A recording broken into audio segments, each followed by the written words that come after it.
Hey, this is Tamatonga, Bullet Club Original, OG, triple, OG, triple. What's up? It's CBV, Chris Van Vliet, and you are listening to the Junkyard.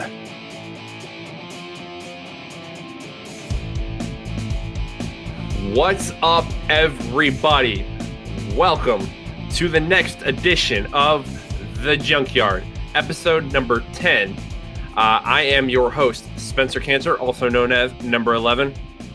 Join the Dark Order. I'm going to throw it to my co-host here, who you should know by now, but if you don't, let these gentlemen introduce them to yourselves.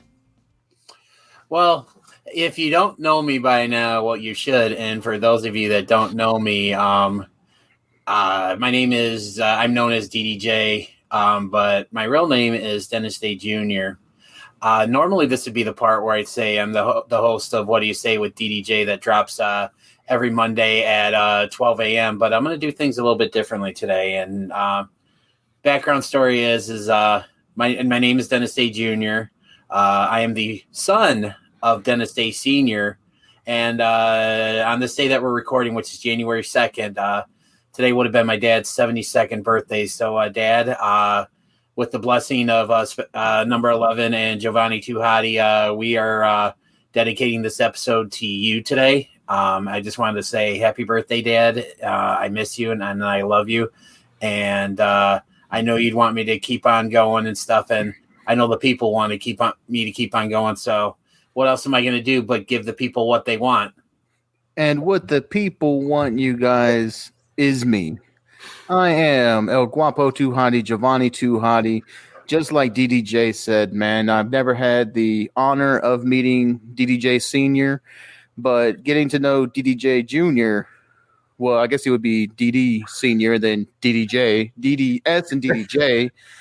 But getting to know DDJ, I could just tell, man, that he had to be a top-notch guy. And sorry for your loss, DDJ. I know it's gonna take every day, every hour, just to kind of get back to normal, man. And when you were saying that you wanted to do a show in the honor of your father, man, who's gonna say no to that, brother?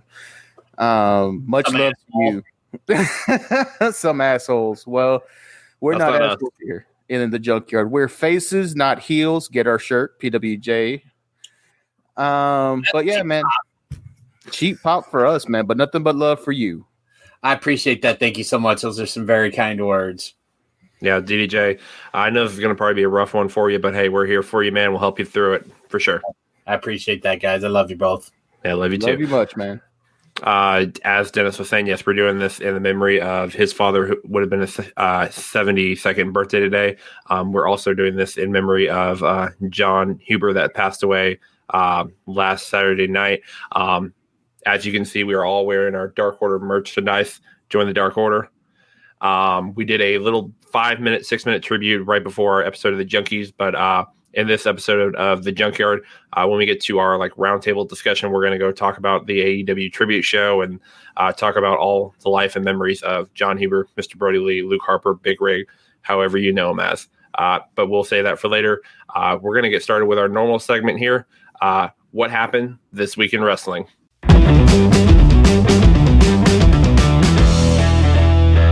All right, so let's start out with Monday Night Raw. So there was a couple big developments that happened on Monday Night Raw. The first one was we had Sheamus versus Keith Lee in a number one contenders match to face Drew McIntyre at Legends Night, which is happening or will have happened Monday. Where, they're bringing a bunch of legends trying to pop ratings. You know the old shtick WWE likes to do. Well, when you're drawing under 2 million, I mean, what else are you going to do? I mean, you got the Undertaker. Hulk Hogan. Everybody's coming back for that one. Yeah. So, yeah, in that match, I didn't get a chance to watch it or any of the wrestling this week, but I heard it was good. Keith Lee went over, so he is facing Drew McIntyre at Legends Night. Should be a good match. Possibly could see maybe Sheamus getting involved in that. They've been hinting at Drew McIntyre Sheamus feud through the past weeks, and I know Jovan's talked about it on one of his Hot or Nuts. So, gentlemen, let's talk about that match a little bit, and does Keith Lee even have a chance? I would like to say yes in my heart of hearts, and I think we're going to get a couple of moments in the match where he might pull it up, but realistically, he's got, to quote former guest on our War Games preview show, Vince, or no, excuse me, not War Games, TLC. There you go. Our TLC show, Vince. He's got no chance in hell of winning this. But I think he's going to have a great showing, though. Right. Now, gentlemen, if you would give me the opportunity. I don't know what it is about Keith Lee's promos, but I hang on every word. I think it's just the way that he dictates, and he's got this real good diction about it, and it's pointed. I'm here to tell you that I am the limitless Lee. I think you guys, man, I'm going with DDJ on this one. There's no chance in hell he wins. The obvious story with the build in the background is going to be Sheamus and Drew McIntyre. My heart really wants Keith Lee because I don't think Keith has gotten a fair shake. Hashtag justice for Keith Lee. Justice for Keith Lee. But justice for Keith Lee. At least, hopefully, a good showing can help them realize that this guy is a star. Yeah, I think this will be a good time for Keith Lee to shine. People to see him if they haven't really got a chance to watch him, especially with this big night. There'll be a lot of eyes with the legends coming back. So hopefully they do give Keith Lee some time to shine and show the people what he's made of. Because yes, Keith Lee is a star, and Keith Lee needs to be pushed like a bigger star than he already was, like he was in NXT when he became the first ever double champion. Yes, right. All right. So the second big development that I want to talk about. So we had a match with Miz and Grand Metalik. Okay, cool. Nothing there. The big development I want to get into that one is Miz got his Money in the Bank briefcase back from Adam Pearce. So Adam Pearce came up and was like, Morrison was right. It's got to be the Money in the Bank winner that cashes in the contract. Morrison cashed it in, so invalid. Miz got it back. All right, 2021. Does Miz become WWE champion? Honestly, I think if they do it, it's just for shock value. Yes. I don't think it's right now. He's not in the same position that I don't think he's in the same position that he was in when he cashed in 2010. When he cashed in 2010 against Randy Orton, he was really on his way to the top. And I mean, this kind of put him there. Mm-hmm. I don't think he's in that position right now. So if you're asking me now, you're holding a gun to my head and I have to give you an answer. I don't think he gets the belt. And I mean, you asked me a couple of years ago, my answer would be yes, but right now, no, I don't think he does. All right. Jovanni. Man, I have to shoot. I'm doubling down and I'm agreeing with DDJ again. Wow. For some reason, I feel like had he had never lost the case to begin with, had he had never done that fake cash in, he may have had a chance to actually gotten the title. Right. And God, I hated that they gave the briefcase back to him after a loss to Metalik like that. And he just comes off looking like a whiny little bee. To quote Chris Jericho, man, this was a bad idea from bad creative. They should have just doubled down and been like, hey, screw you guys, like we say all the time. Who cares if you don't like that he doesn't have the briefcase? Screw you. That's what we did. And just left it alone and moved on and kept on with their way. Now, I feel like if he does cash it, he's either A, going to legitimately lose, or B, it's going to be some fluky ass shit again. And he's going to complain again that he should be the Mr. Money in the Bank. And it probably leads all the way to Money in the Bank where he has a chance to actually win the Money in the Bank match. Very long-term booking right there, which WWE doesn't do, so it's not going to happen. But he's not becoming champ. Okay. All right. I'm going to differ from you guys. I think he will become WWE champion at some point. He might maybe just hold it for a day. He might hold it for like a couple hours at a pay-per-view or something. Something could happen, but he will cash in that contract at some point and become the champion. All right. Okay. So that's my thoughts. All right. Let's see what else happened. We had some more development with the Randy Orton, Alexa Bliss Fiend storyline. Basically, and what I was just reading and what I saw. So Alexa kind of wants to have like a match with Randy, but then Randy, like, he went to the Firefly Funhouse, and then there was something there. But then towards the end of the show, Alexa, she pour gasoline on herself, or what was gasoline on herself? And they want to think it's gasoline. Yeah. And Randy Orton supposedly, because they cut the black, supposedly lit her on fire, and saving that for next week's Legends show. Guys, what the hell is going on? Like, I know we had the okay, so the Fiend is more than likely coming back as some entity, something worse than the Fiend. But what is going on with this storyline now with Alexa Bliss and Randy Orton? Where are they going with that? I think it's setting up. I'll come out and say it. I think this whole Alexa Bliss, Bray Wyatt Fiend pairing has been the best thing on Raw, basically since the draft. Right. And because I think and Alexa has been knocking it out of the park with her presentation. Basically, since she first interacted with the Fiend, which I believe was maybe in that swamp fight with Braun Strowman, was kind of the first time they were together. Right. She popped out of the water. Yeah, and then she got taken down with the mandible claw that one time. She's really done wonders with her character, and I think kind of just added a new layer. And I think this is all a setup, basically. And I think, and this may seem weird, but maybe she's quote unquote sacrificing herself, maybe as some way to resurrect the Fiend.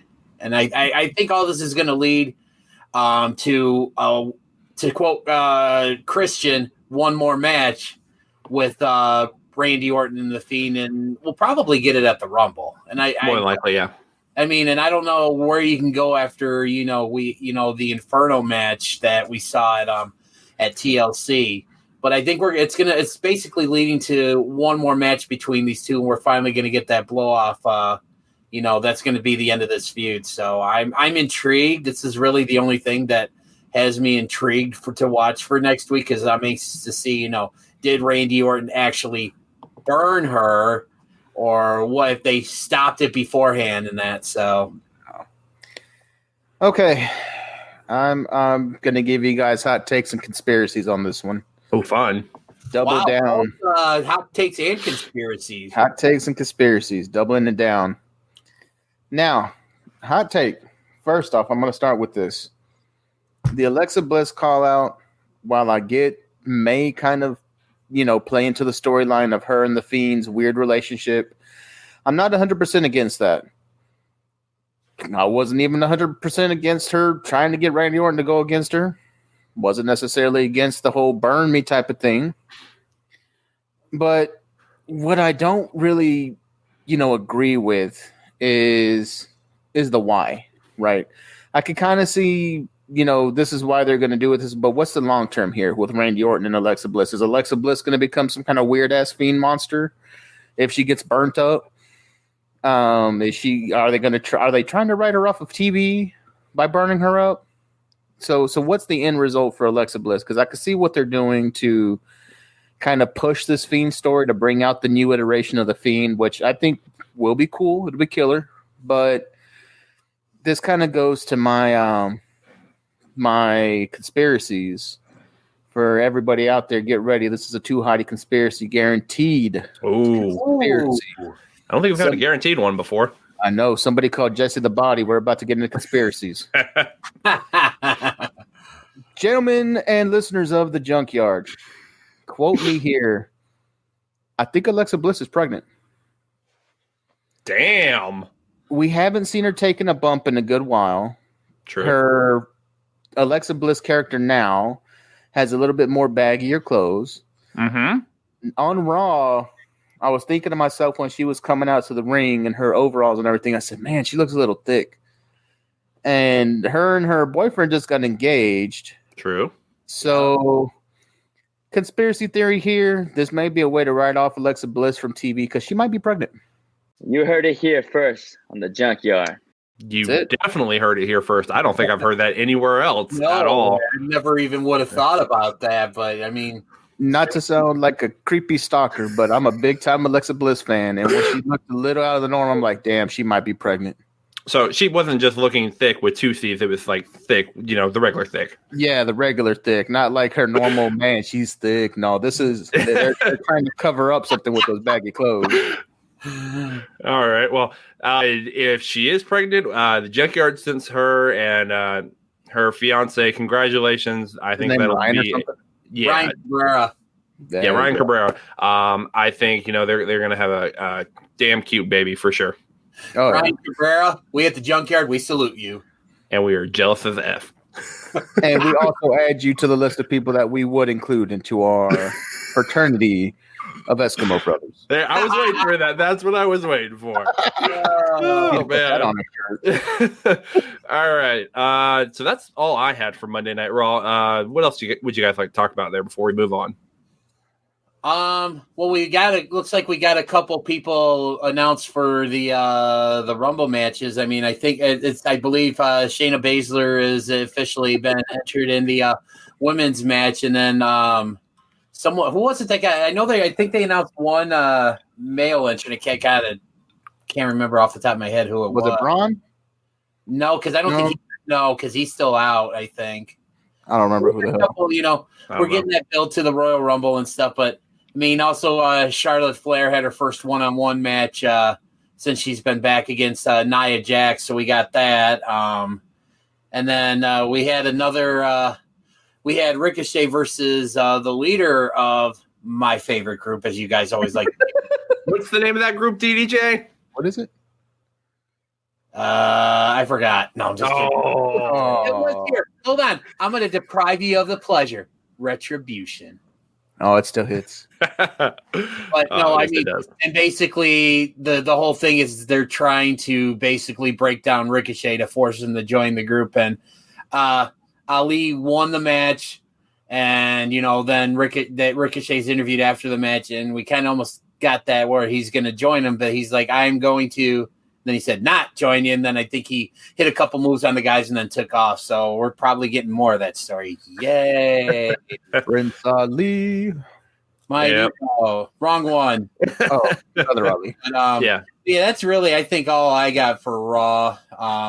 Then we had AJ versus Elias in a decent match, and goddamn, almost as big.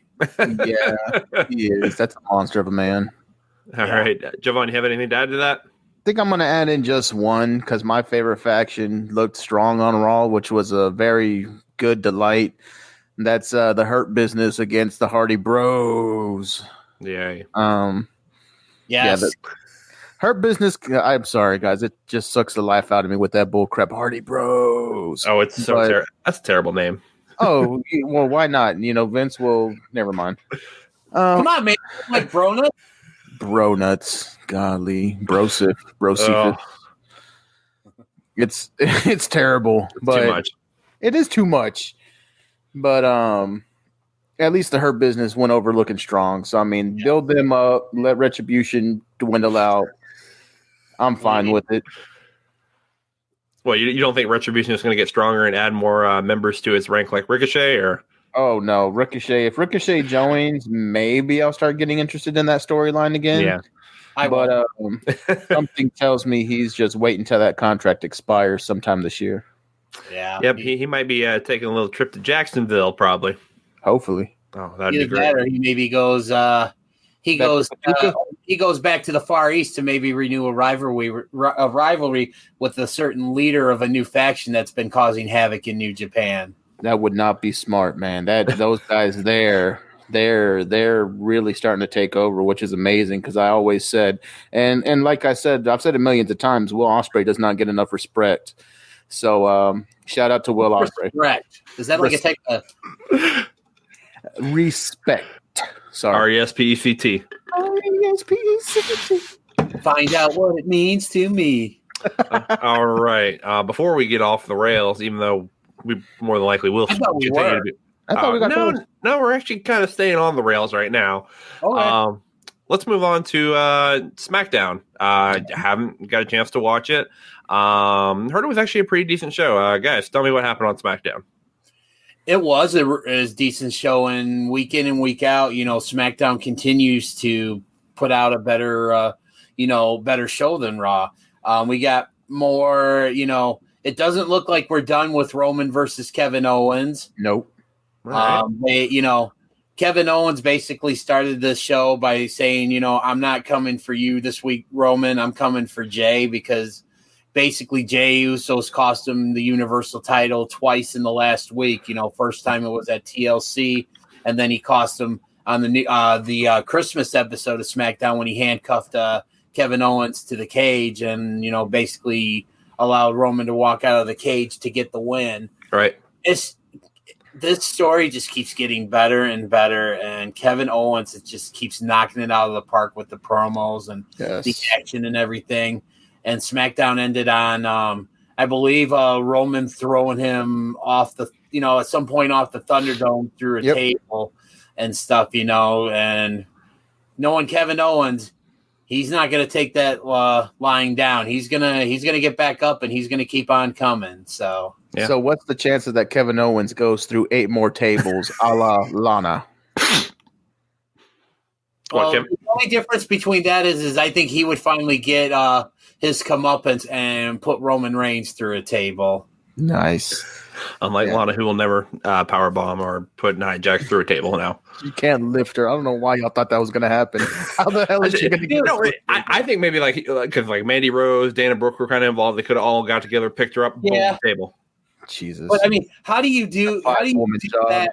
That's again kind of going back to this whole Lana thing. How do you? It makes no sense. I wish Vince was here. We could ask Vince himself, man. But I Vince think was too busy. He had a little too much to drink. Oh yeah, there's no doubt. But I think he would just say it was just such good shit and leave it alone. He probably wouldn't even try to expand upon why he does things. Right. Also on SmackDown, we saw Big E in his first match as the new Intercontinental Champion. Going up against Baron Corbin, and eventually turned into a tag team match because we saw the involvement of Apollo Crews, who I guess is still around. And don't do Ooh Nation like that. They're trying to push Apollo Crews again because Big E and Apollo get the win, and then after the match, we saw the setup for an Intercontinental title match that'll be happening this Friday on SmackDown of Big E's first title defense against Apollo Crews. And I don't know if you saw this or not, Jovan, but it looked to me like we had a little bit maybe a seeds of maybe a Big E heel turn or something. You know what? Not to or one of those two possibly going heel. I think it would be Big E. I would feel Big E better than Apollo actually as a heel, just because he's been New Day for so long. To really get him to take a turn there. Okay, but go ahead. Okay, so one, I think somebody in the New Day is turning heel. I get that, but I don't know if you can turn Big E heel. He is like such an uber baby face right now. He is so over with the crowd and the way he acts and everything. Like, yes, if you did turn him heel, that would just, shock everybody. I think he has been a heel in the past, but then, he came to the New Day and he's been killing it. So, yes, you could take him as a heel, but I think that would be detrimental to his career, honestly, if you turn him heel. I actually would agree with that because Big E is on fire right now. I really want, and I've said this, in the Pro Wrestling Junkies, group, and I've said it before, I want Big E to be the one that faces Roman Reigns at WrestleMania right now. If it's not The Rock, or Goldberg. Goldberg. Yeah. But no, I agree with you there. I don't know. Something just struck me as there's going to be maybe a little bit more to this than just a simple one-on-one match, Mm-hmm. Yeah. Well, let me double down on something there. I'm going to rewind a little bit from the finish of that match. I'm tired of King Corbin. I'm sorry. He wasn't over with me as a lone wolf. He isn't over now. I know I have friends out there that love him. So you know you know who you are out there in the world. I am sorry, but King Corbin honestly is trash. I understand that everybody likes him because he's a great worker, but God, he can't get over to save his life. He can't get over if you left him with a bridge to get over. It's not going to work. These knights of whatever the hell that he has, extremely stupid idea as well. Freaking local jobbers. So now that I'm done killing King Corbin and everything that he's touched, because that's what he does, is he kills everything he touches. Let's go back to Apollo Crews, the former UA Nation, who I am a very big fan of back on the indie scene. Now, not so much because they've ruined him, of course. Chalk that up again. And Big E Langston. Big E, I get what you guys are saying, the ultimate face. But that would be so much shock value if they turned him heel. It would. Right. That would be. I don't think it would be on the same level, but I would kind of compare that the way Big E and how Hotty is right now, and as much of a babyface he is with the crowd and everybody. It would kind of be like when Dean Ambrose turned heel. I'm not saying it's like the same night when like Roman, announced cancer did all that, but it would be that same shock factor if that happens. I think. Are you talking about when Dean Ambrose turned heel and became Bane? Yes. I'm coming for you. And became like a germaphobe or something like that. Hey, y'all joke, but he was just ahead of his time. That was a 2020 gimmick from hell. Yep. We didn't even know. He was ready. Well played. But I think between the two, man, UA Nation, Apollo Crews is going to be the one that needs to turn. He needs something to give him life back into his career. I don't see him taking the belt off of Big E. Big E has deserved at least a good run with this title for everything he's done for the company to date. Mm-hmm. But I do see a more dirtier, grittier Apollo Crews who hopefully can jumpstart his career again. The man has a moveset from hell for as big as he is. He does a lot of good things. Yeah. But I don't know. I guess if it doesn't work out, I think that's another one that's just waiting out his contract. Very well could be. For sure. Like in NXT, he was doing good, and then he got called up too early, and then he was basically floundering on the main roster. So maybe a heel turn could help revitalize his career in the WWE. If not, he's gone too, probably. Yep. And if you believe some of the dirt sheets, man, the contracts that are expiring haven't really had a lot of success when it comes to renegotiating, because the E doesn't look like they're wanting to pay out like they were when AEW was first around. Right. They may be a little willing to let some people walk now. So we'll see how that happens. Yeah.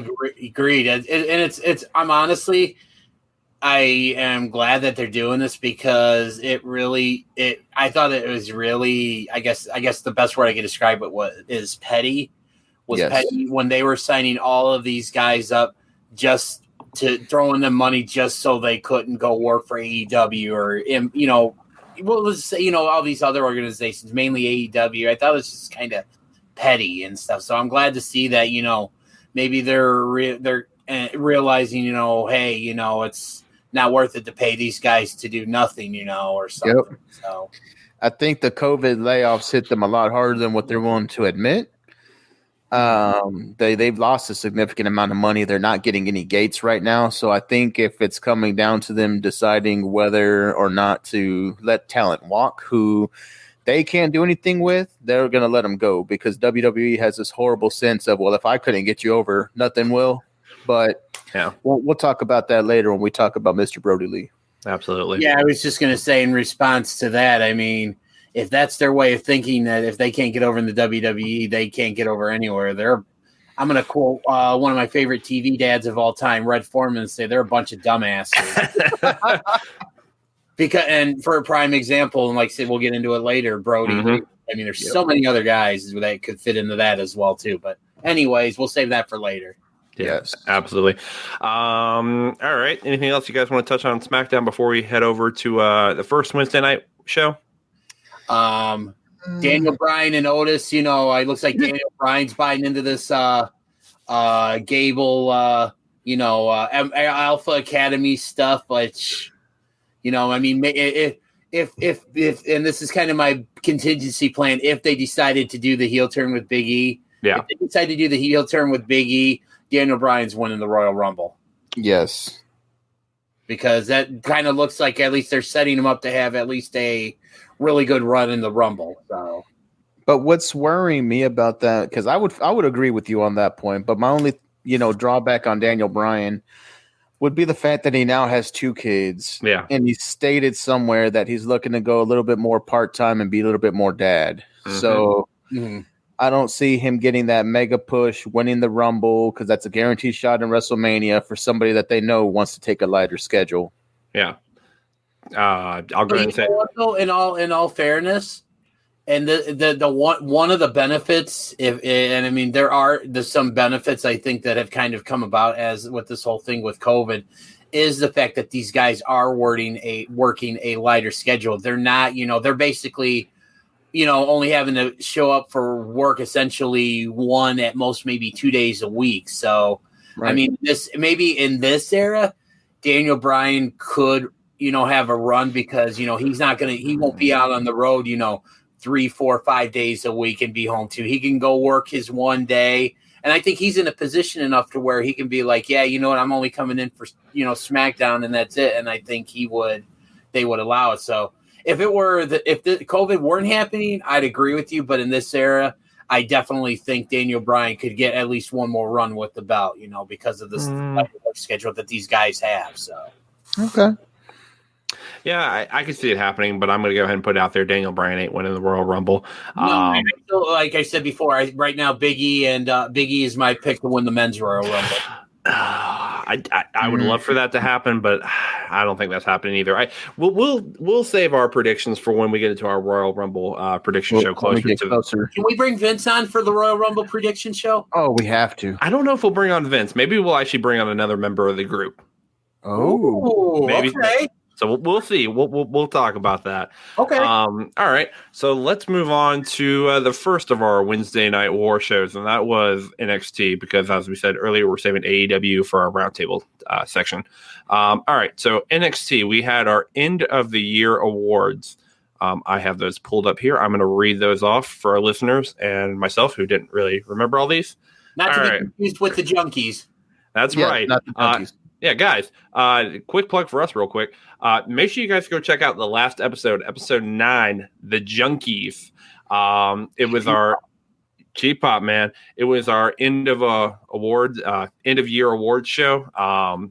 Classed up the joint and got a little dressed up for it. So make sure you guys check out the audio and check out the video version of that as well. Yes. But to move on back to NXT.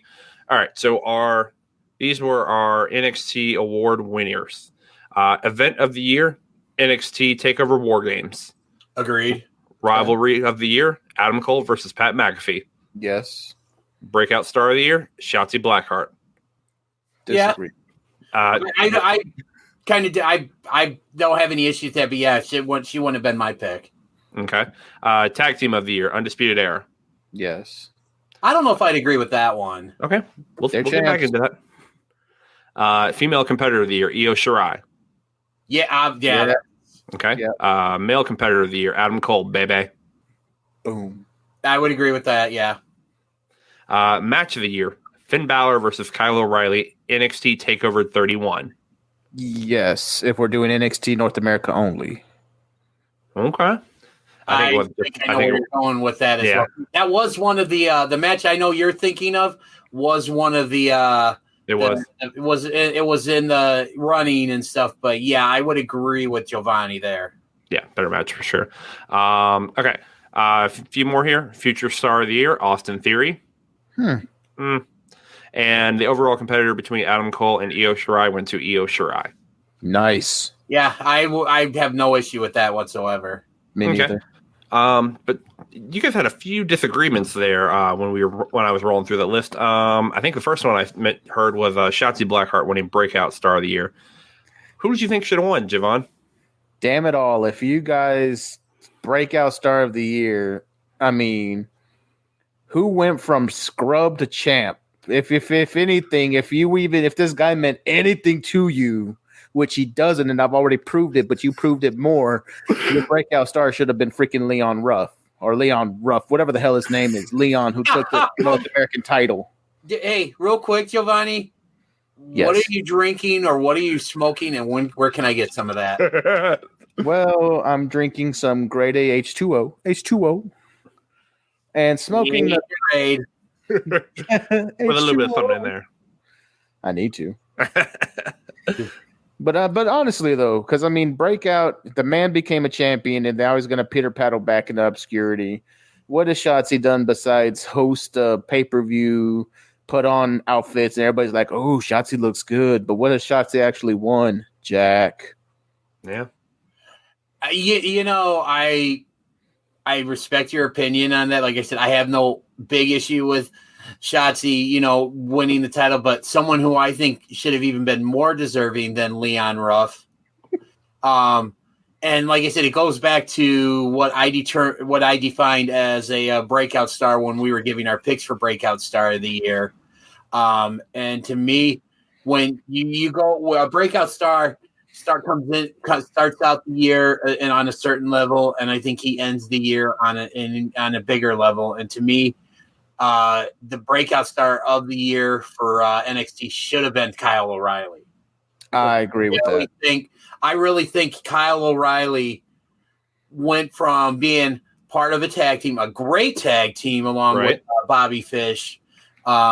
But he basically, and it was cemented when he had the NXT match of the year with Finn Balor. He proved that he belongs in the main event scene of NXT. And again, my bold prediction for 2021 was if provided they don't get called up to the main roster, Kyle O'Reilly will be NXT champion sometime this year. And I'll be honest with you, I'm going to call my shot right now. Do it.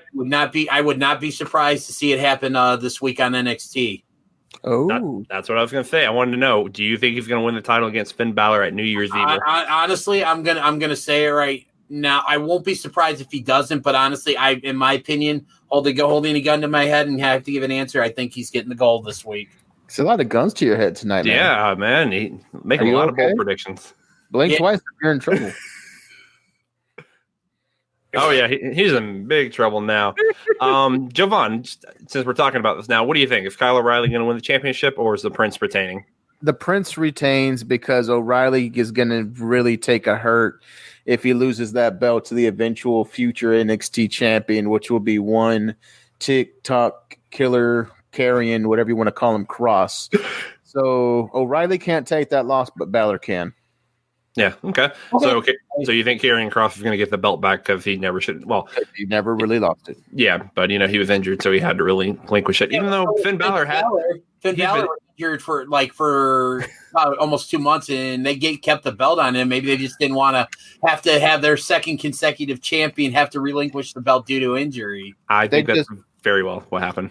They just felt bad for Balor because of what they did with the Universal title. Oh, that one was still heartbreaking to see that one happen. Such a great night. Oh, yeah, but then it's just ruined the next night. All right. Okay, so also on NXT, we had the announcement of the return of the Dusty Rhodes Tag Team Classic. Yep. And the first team that's going to be in the tournament, the Undisputed Era, not represented by Kyle O'Reilly and Bobby Fish, but Adam Cole, baby, and Roderick Strong. Mm-hmm. Yep. So, speaking of that, Roger Strong had a match with Pete Dunne. Those two always put on good matches there. Yes. Heard it was good. They put on a good match. How was that match? It was really good. One of the things and this is something I've discussed on previous episodes of the Junkyard, that I loved about this match is they went into their past. Right. They brought up how, because I think they were tying it into the Dusty Cup. They brought up how Roderick Strong turned on Pete Dunne, in the Dusty Cup a couple years ago when he joined the Undisputed Era. I love it when they bring that stuff back because it shows that they are capable. And again, being NXT and Triple H running this, we see this more there. But they bring back that long-term history and that long-term storytelling and bring it back full circle. So I loved it. Great match. And so I mean, but again, I expected nothing less from these two. Right. Yeah. I am not gonna lie. I've never been a very big fan of Roderick Strong and his work. I do think he may be the weak link in the Undisputed Era. Shocking, even though everybody says it's Fish. I don't think so. I think it might be Strong. Hot take, I guess, maybe. But Not really. for somebody that I don't really like, I enjoyed the match, which is kind of making me lean towards thinking that Pete Dunne could put a match with anybody. Very true. Yeah. So I'm giving that more to Dunne's ability than Roderick's ability, but it was a very solid match. Agreed. All right. Just want to run through a quick things, then we'll get on to the main event here. Because NXT I haven't seen it in a while, but I actually did play after AEW, so I watched a little bit of it. You had Bronson Reed get a win. Yep. Looked pretty good there. I think they have big things in store for him. He fought Isaiah Swerve Scott, who looks to be taking a heel turn. Mm-hmm. Then you had Grizzled Young Veterans versus Breezango. Looked like maybe Fandango might have injured his knee during the match when he jumped off the top of the Capitol Wrestling Center onto Grizzled Young Veterans, but he was okay. So, but the Grizzled Young Veterans did pull off the victory on that one. And Real then, quick, yeah, go ahead. Real quick, another take it, shoot my shot. Oh, I would not be surprised to see the Grizzled Young Veterans win the Dusty Cup this year, because I think that Yeah, I don't on a roll. I want to see who the rest of the teams are, Right. but I expect the Grizzled Young Veterans to be in this tournament, and I would not be surprised right now to see them win it all. I need Okay. to steal your damn thunder because you keep taking your shots early. I'm going to go ahead and take a shot and steal it from you. My pick for the Dusty Rhodes Classic is going to be the Rascals. Oh, as a mystery team? That's it. Nice. All right. I could definitely see that happening. They're very high on the Rascals for sure.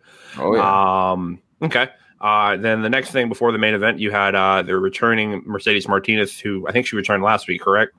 She showed up and attacked Rhea Ripley, I believe. Yeah, and then I think also she attacked Io Shirai too, or is like getting in her face. She destroyed local jobber. Okay match, but Mercedes looked dominant. It's so much better to see her doing this than being in that awful retribution gimmick. Best thing that could have happened to her. Absolutely. Yes. So looks like maybe she could be a challenger down the road for Io Shirai's title, possibly even take it from her. We'll see. So my question on that is how much and how did she get this much pull to be able to say, oh, screw you guys, I want out of retribution? Maybe creative just decided, you don't fit in this group. I don't know. Mia Yim ain't done shit for retribution and she's still in there. Yeah, she lost to Dana Brooke a couple of Oh, times. God. Yeah, that's about it. Yeah. Yep. Justice for Keith Lee and Mia Yim now. That's right. Throw in Lana, make it a 3-way. That's an awkward 3-way. Yeah, I wouldn't watch. Maybe take out Keith Lee. We'll talk.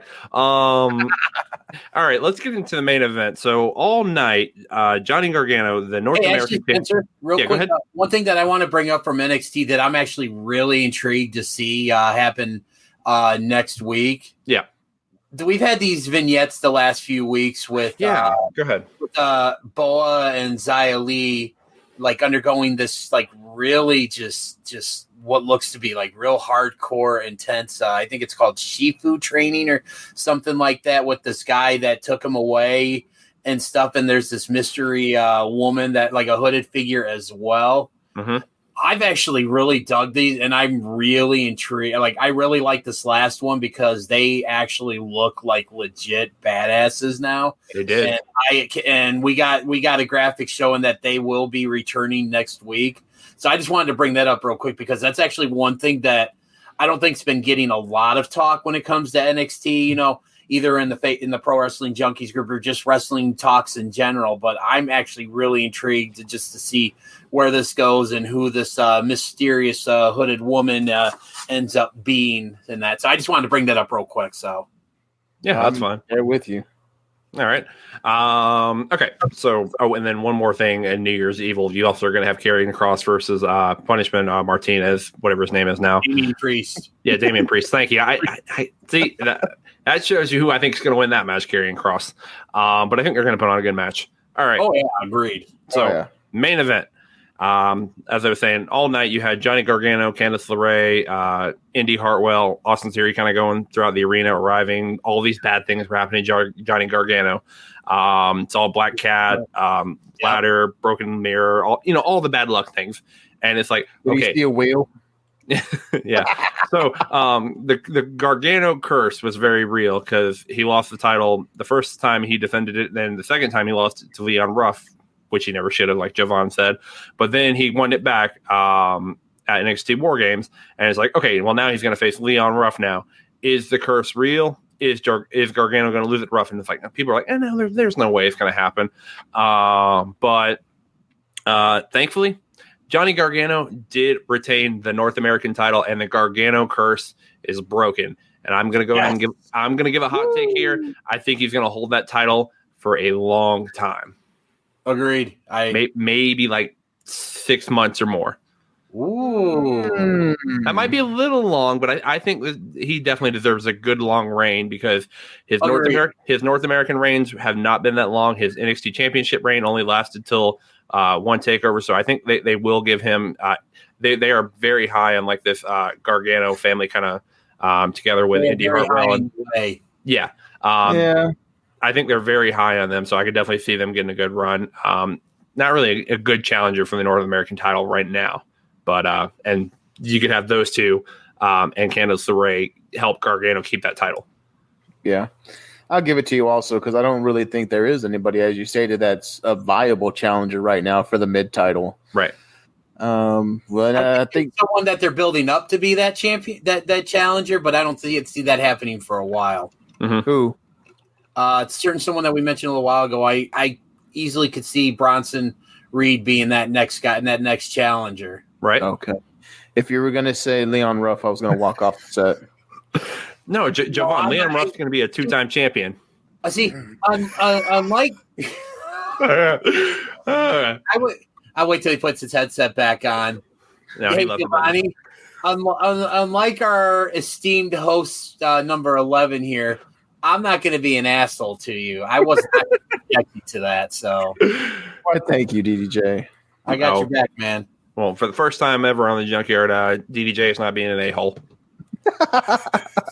Gee, thanks.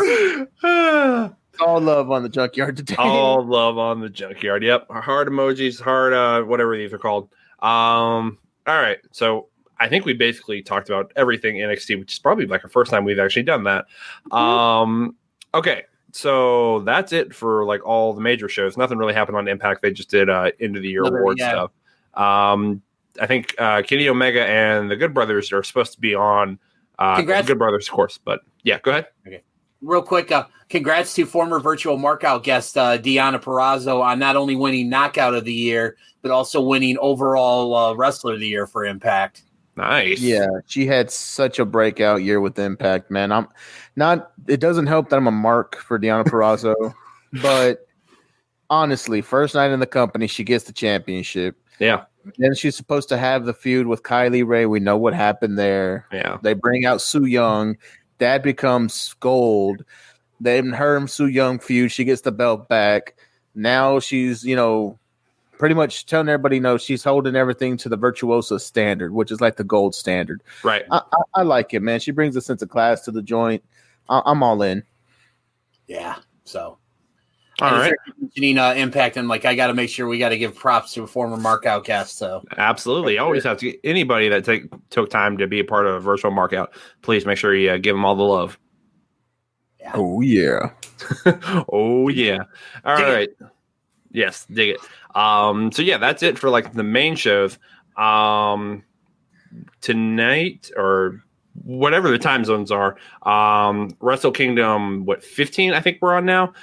That is happening maybe right, and that's actually a really good point. Real quick, yeah, go ahead. I think it wasn't it earlier today, Jovanni, that they issued they're basically calling for an emergency lockdown.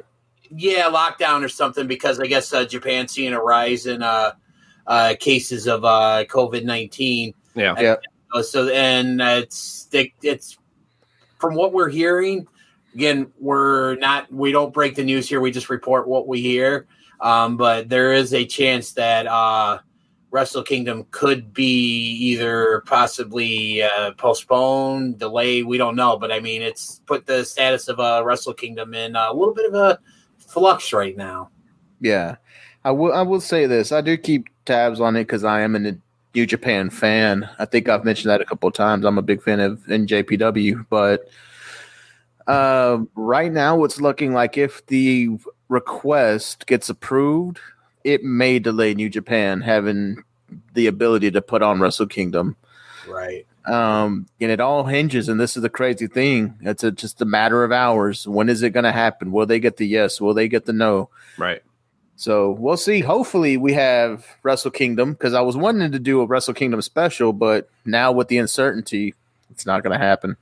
Yeah, we don't know. I was actually, for my podcast, I was actually planning on doing a special as well, kind of and I still may do it if it gets rescheduled, but I was planning on doing a beginner's guide to New Japan, and bringing a friend of mine on who's a real big New Japan fan and stuff, to kind of, because that he basically knows all the ins and outs and stuff. So obviously with all that kind of going on.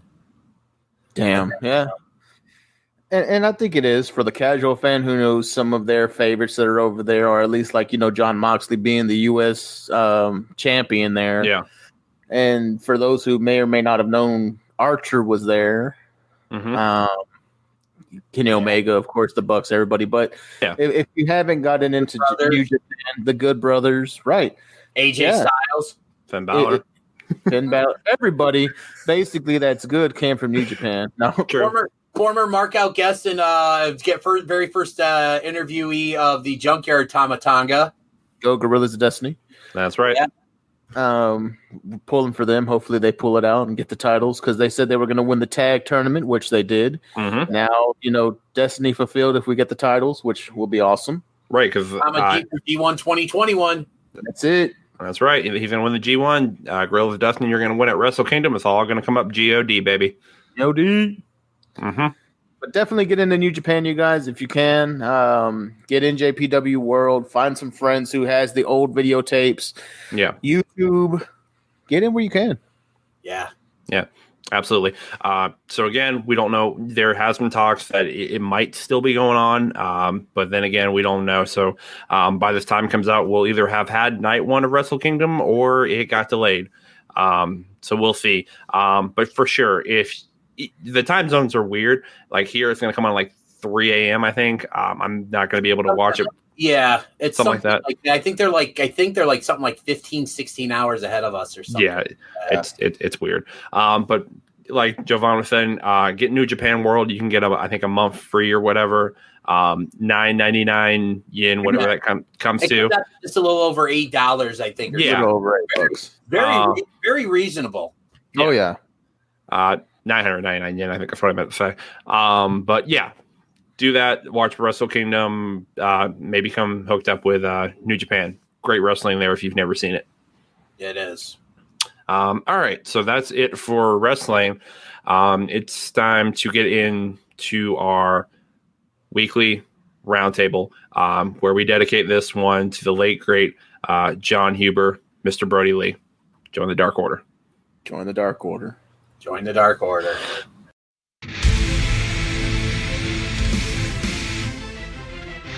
All right, gentlemen, we will start with the AEW tribute show first, and we'll kind of just talk about that, and then we'll branch off to however you guys want to go with that. Just overall thoughts on the show. I didn't get to watch it live because it was New Year's Eve the next day, but I went back and watched the next day, kind of watched tidbits throughout my work day, then came back and watched it. I was an absolute wreck. Yes, you needed the tissues for that one. Yeah, but it was so well done. I give all of the props to AEW for putting on a hell of a tribute show. And Monday Night Raw, and NXT, they did the acknowledge thing where they said, just throw up a graphic to Jon Huber. They did that. And then there's other stars that came out, and there's plenty of stories that came out about all the great memories they had of Jon Huber, Brodie Lee in WWE from everybody he's worked with, that maybe people that didn't really even know him that well. There was nothing but love and admiration for this man, who was not only a good worker, but he was a big part of the thing that came out was he was a very, very big family man. I kept hearing, I kept hearing if there was an AEW show and they had to do like a dark after, Brodie would rather drive back to his family like 4 or 5 hours away so he could be home with his family to have breakfast, where Jericho said, hey, yeah, take this jet and you can get back there like 2 hours after that. It's like, nope, I gotta have breakfast, I gotta see my kids off. That's just one of the stories that I heard this week about Brodie Lee and just kind of what kind of man he was. But to kind of get back into the tribute show, then we'll get more into that. Let's see. It started off with you had the Young Bucks and Colt Cabana versus. No, this was Party.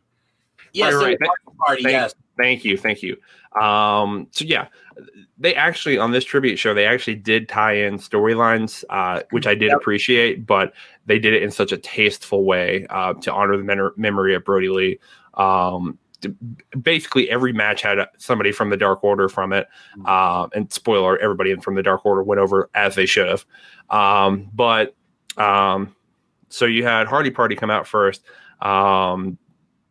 You could tell maybe Matt was a little emotional there, and Private Party were too. Bucks came out. Nick was very emotional, and then the Dark Order comes out, and Colt Cabana. Everybody's got like either like a Brodie shirt. Everybody had the Brodie armband on. Yeah. If you guys would like one of those, I'll put the link in the description of this. I think the Indie Connection has those for sale for $10. Yeah, that's $10. So all proceeds go to Jon Huber's family, 100% of the proceeds. So if you would like one of those, I'll put the link in the description. But hey, Spencer, quick, also too, be sure to put the link for the tribute shirt that they did that you can get on ProWrestlingTees.com, because that is an amazing shirt. And again, that broke the Sting sales record for the shirt, and that actually catapulted Brodie Lee to being the number one seller on Pro Wrestling Tees for the year 2020. So right, we get that in the description too, please. Yeah, absolutely. And I kind of want to make an amendment to our Junkies Award winner last week. Me and Jovan chose Sting. You chose the Kenny Omega shirt. I would like to make that a permanent winner and make that the Brodie Lee tribute shirt that was just released. Agreed. Fine with that. Okay. Yes. But yeah, not really going to talk more about the match, kind of like the interaction with that. Colt Cabana, Young Bucks, Colt Cabana had his heart on his sleeve the entire night. Yes. Everybody in the Dark Order, everybody did.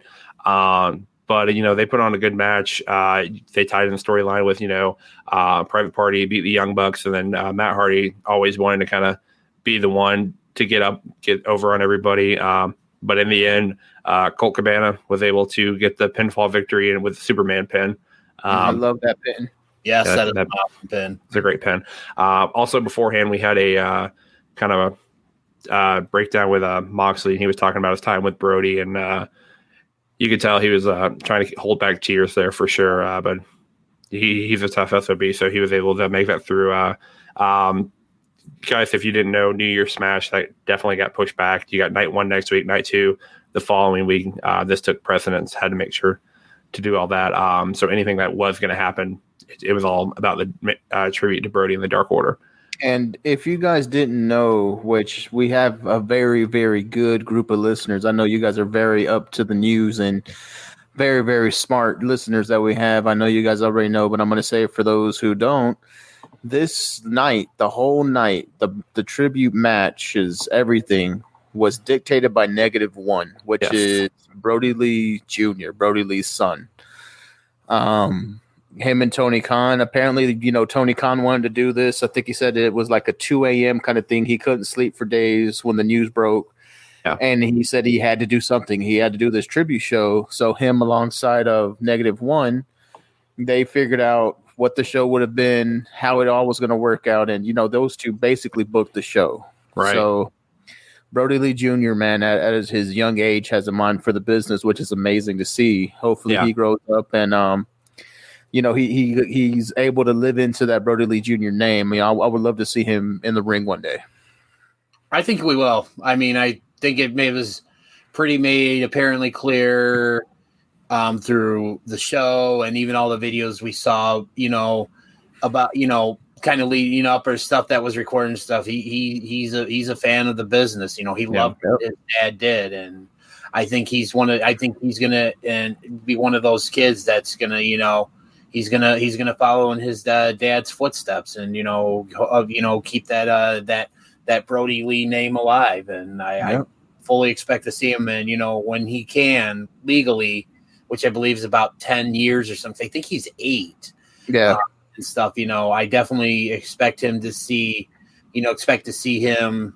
In an AEW ring as soon as he can.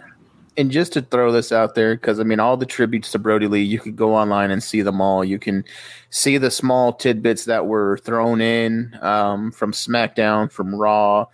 My personal favorite out of all of them that was outside of AEW would have been Xavier Woods doing the Brodie Discus Lariat. Mm-hmm. Out and hit that lariat. And, that to me was amazing because their connection, obviously, up, down, down, did a hell of a tribute to Brodie. Just him being him. And, kind of touching on what the guy said a little earlier on about Brodie as a person.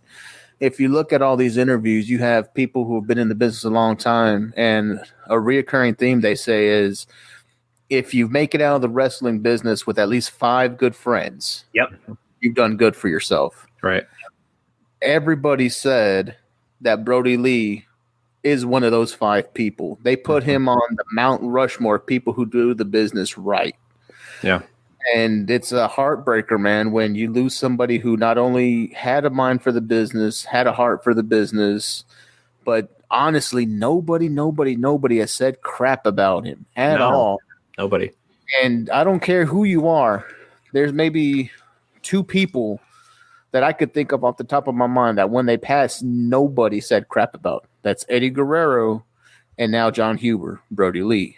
Mm-hmm. So, these guys transcend the sport with the way their heart is, and it's just amazing to see these wrestlers, man, from all over breaking down and cry over their good friend, especially people who you think are hard asses, people who you think are, they're tough guys. Enzo Amore was a good one for me. He broke my damn heart when he was talking about Brodie wanting to put him over. He goes, nobody does that. Nobody asks you, hey, what's your big move so we can put you over? He goes, especially somebody that big and me so small. Mm-hmm. Nobody freaking does that. And he did.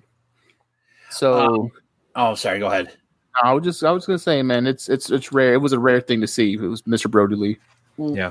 Real quick, kind of, and then we'll get back, talking about the show and stuff, because one of the things that I've always thought of, and this just doesn't apply to, Jon Huber, no disrespect, but this basically applies to, I think, when anybody passes away. I've always been a firm believer that, you never see how much of an impact that you've had on people's lives, because, when it's your time, obviously you're in the casket, or whatever, and you don't see that, like, the people that come out to, like, the services, and the funerals. Like, I always thought to myself, again, we dedicated this episode to my dad as well, and it made me thinking about seeing the love and support that, like, the wrestling community has had for him. It kind of made me think about my dad's memorial service when, I sat up front, with, like, my mom and my brother and my sister and stuff, and I didn't really once the service started, I didn't really fully wasn't able to fully gauge how many people were there until I got up and, gave a speech at my dad's service. And when it did my heart so good to see just the amount of people that filled that church that came in support, to support us, because my dad had some sort of impact on each and every one of their lives. Right. And see to see that whole roster out on the stage just as the show was starting when they did that 10 bell salute, and basically the center of the main thing you were focusing on that whole time. You saw the crowd, but you focused on the family, you focused on Amanda, you focused on Brodie Jr., you focused on the Dark Order, and it's like very few times and when I watch a professional wrestling show, even with these tribute show, do I can feel like the love and just the community just radiate through my TV screen. And this show was one of the very few times where I felt that. And it's just really went to show you, much like in any like memorial service, funeral, just to see that many people out on the stage, just to show their support. It really goes to show you really how much of an impact that Jon had on all of the lives of those people. And not only those people, but the people that he worked with in the WWE. And I know their YouTube channel put out like a lot of the speeches and stuff that the wrestlers gave, then that. And if you guys haven't seen that, and if anybody listening has not seen that, do yourselves a favor and please go check that out, because there were some really touching stories on that as well too. Yes. Yeah. So. Exactly. Also, kind of to talk about what Dennis said, and then we'll get back on the show. How everybody, like, you could feel the energy from that show. A lot of wrestlers, like not from just AEW, but WWE, the independents, everybody came out in support. It didn't matter which company you worked for. You didn't care about what was going to happen to you. You just said whatever. Say, hey, I'm going to watch AEW. This is a show I need to watch. That night, there was no WWE versus AEW war. It was just everybody coming together to honor the memory of Jon Huber. Yep. Right. Okay, so going back into the show, we had another tribute package from Darby Allin, and this one was very heartbreaking because he said nothing but good things about Brodie, and he actually wanted to wrestle Brodie, but unfortunately never got to wrestle him. And I think that would have been a hell of a match between those two for sure. They could have put on magic. But then we went on to Eddie Kingston and the Butcher and the Blade. Eddie came out, he said, hey, we're sorry about your loss for Jon. But then, of course, he had to get his heel heat back. So he's like, enough of that. Let's get back in the match. And he wants to kick everybody's ass. Then I think it was actually before, but Lance Archer came out and with Evil Uno and Stu. And Archer, instead of wearing his normal gear, he wore the jeans and the wife beater. Yep. And the handkerchief. I still have that name. The tank top. Bandana. And the bandana. I was just like, oh my God. That was hard. I had to kind of come back into that one. It's like, oh, damn it, Lance Archer. I didn't think he would get me. But the match was good. Archer, he's amazing in the ring. He did the kind of the old school walk on the ropes all the way. I think at one point he did do the lariat, didn't he? Brodie Lee's lariat, like with the. I'm trying to think. I know somebody. I know somebody did in the night. I just Johnny can't remember Hungy did. Johnny Hungy. Thank you. That's who it was. Yes. Yeah, I think. Okay, so deep, the guys, there was deep stuff like this hidden all over the night that you don't really understand unless you see one of these YouTube channels that breaks it all down. Yeah. But deep throwback is there was a match that Brodie Lee had in the Independents where he starts the match off the way Archer did with the boot from out of nowhere on the opponent who wasn't paying attention. It's a spot for spot recreation of that match that they had from the Indies. So if you guys go on to the A tribute show breakdown, they'll show you every single little nod that was there. Awesome. And Archer's credited with that first kick, that out of nowhere big boot. Mm-hmm. And I think he did the big boot just like the way he would throw him into the ring, him into the ropes, and then boot him. Mm-hmm. All right, that's really cool. I didn't know that. I didn't realize that significance of that opening sequence either. So thank you. Yeah. So yeah, it was a good match. There was a few good spots. There was one spot. I'm kind of just reading this so I can kind of recap because again, emotional wreck and trying to remember everything. Stu Grayson, he actually did like a DDT to the outside apron. Yes. That was really cool. Like even though it was a tribute show, these wrestlers still put on the best performance they could, and still gave, because there was fans there. I think probably their highest attended show to date. Yep. And of course, one of their highest shows aired. It didn't break the million, but it didn't matter about that. It came really close, though. It did. But yeah, these wrestlers, they put on a hell of a match. And then in the end, of course, Dark Order went over Evil Uno, Stu Grayson, and Lance Archer. Yeah, I was just going to say, I heard you mention it there, but how awesome is that finishing move that Evil Uno and Stu Grayson have? I love it. And if I can, man, just shout out to Evil Uno, who's definitely gotten in shape, bro. Mm-hmm. Like his in-ring that night with Stu, Jesus, he looked really good, man. Yeah. And him and Stu looked really good. So I really would like to see them get back into the tag team picture, because whatever Evil Uno is doing right now, he's definitely, it's working for him. Right, yeah. And kind of a shout out to something I listened to before we started this podcast today. Talk is Jericho. Jericho, he did a kind of tribute show talking with like a bunch of people about the life of Brodie Lee, Jon Huber, and he had Stu Grayson and Evil Uno on, and they were talking about they weren't really anything before Brodie came on, like they were doing their thing, but then they came more like a family, had a direction when Brodie came in. Mm-hmm. And unfortunately, because of the pandemic, they weren't allowed to be around because they had to go back to Canada for 3 months. So they only got like 3-4 months of time with Brodie before his untimely passing. But they said they don't know where they're going to go with the Dark Order, but it was designed to bring a bunch of misfits and people that didn't really belong together. And I think they totally achieved that goal. And I don't know where they go with it, the Dark Order. But I think like maybe possibly like with the next match we get into, like Rowan, Redbeard, Jericho couldn't even keep it straight, which is fine. But maybe he could be the leader or something. But I don't think there's no way you can break up the Dark Order now. You need to keep that. You need to keep that alive for the memory of Jon Huber. Yeah, I was just gonna say that I don't think we as fans want to see the Dark Order broken up, but I think especially now more than ever, the members of the Dark Order they need to stick together, because I mean, like you said, they're that family within the family, Yes. That's so yeah. So I don't see that happening at all. So when we get done with reviewing the show, I got a thing about the Dark Order, and then just kind of little tie-in at the very end, because this whole show was a big tie-in to something. So I'll get into that in a little bit. Yeah. That's good. Okay, so we'll move on, because I am very interested. Yeah, go ahead. Real quick, and if I'm kind of jumping the gun, I apologize. But go ahead. I was kind of looking to review, the rundown of the show as well too, and stuff. Yeah. Like you said, it was very emotional. Yeah.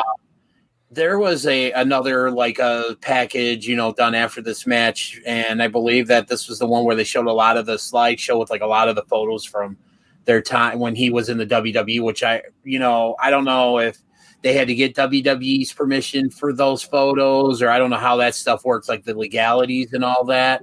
But kudos for them to do that, because it really showed, just how much he meant to so many people. But one of the things that really got me with this package, and I was thinking about when we were talking, about the Mount Rushmore just recently, Bryce Remsburg had really, and this really got me, because you could tell he was just really shaken up by this.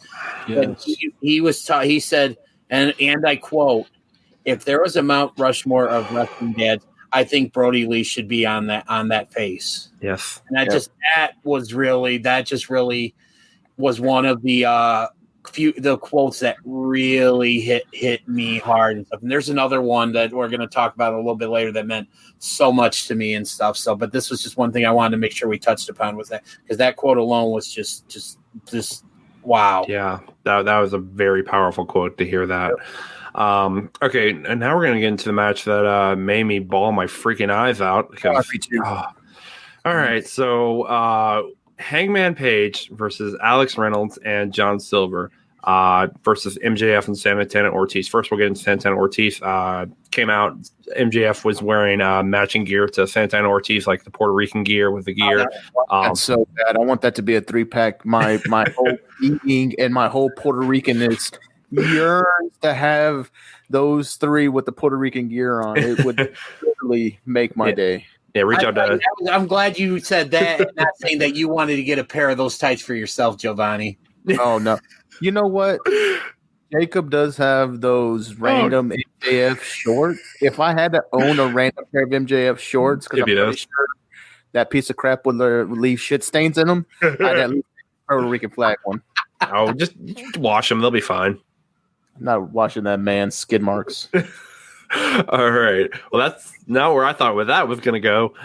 Okay, so then Alex Reynolds, John Silver, and Hangman came out. Hangman came out first. He came out doing his normal thing, but you could tell right when he got to like the entrance, he did kind of like, hey, wrap it up, get to the Dark Order stuff, let's go.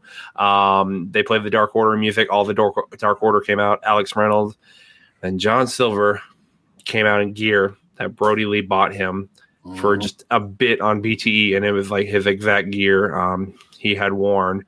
Freaking Niagara Falls, Frankie there.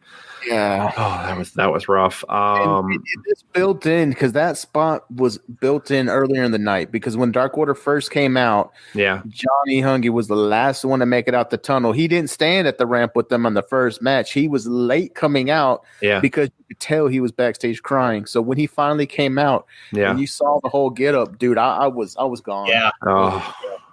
Shout out to the start of that match. I mean, for those that watched BTE. That was perfect. Yeah. Yes.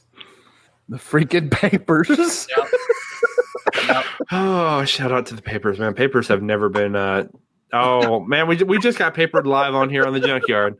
Yeah, I think we no-sold it though. Oh yeah, no, y'all no-sold it real bad. No, that's fine.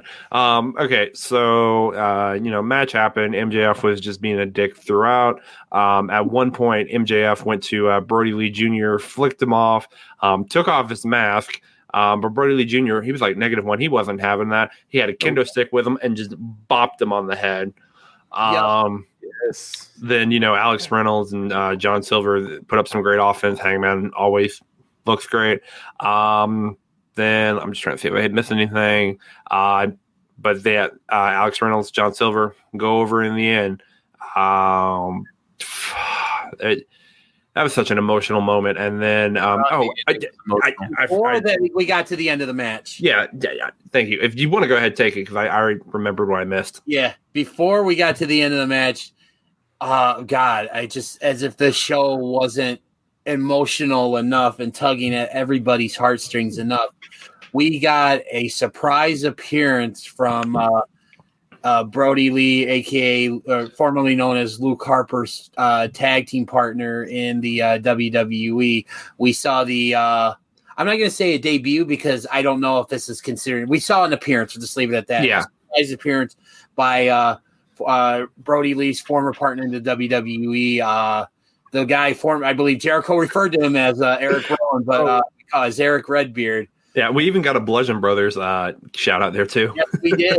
We got a Bludgeon Brothers shout out, and it's just as if that couldn't get any more. And then after we saw the Iron Claw, we got the 1, 2, 3, but man, then he brought out that sign.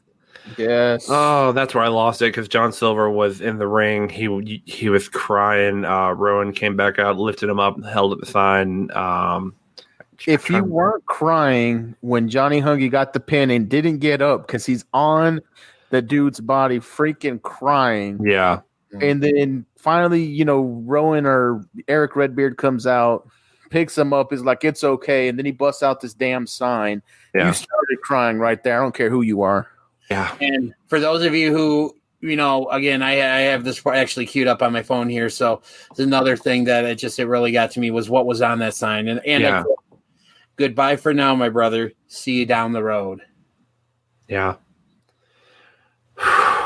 Yeah. I lost it there.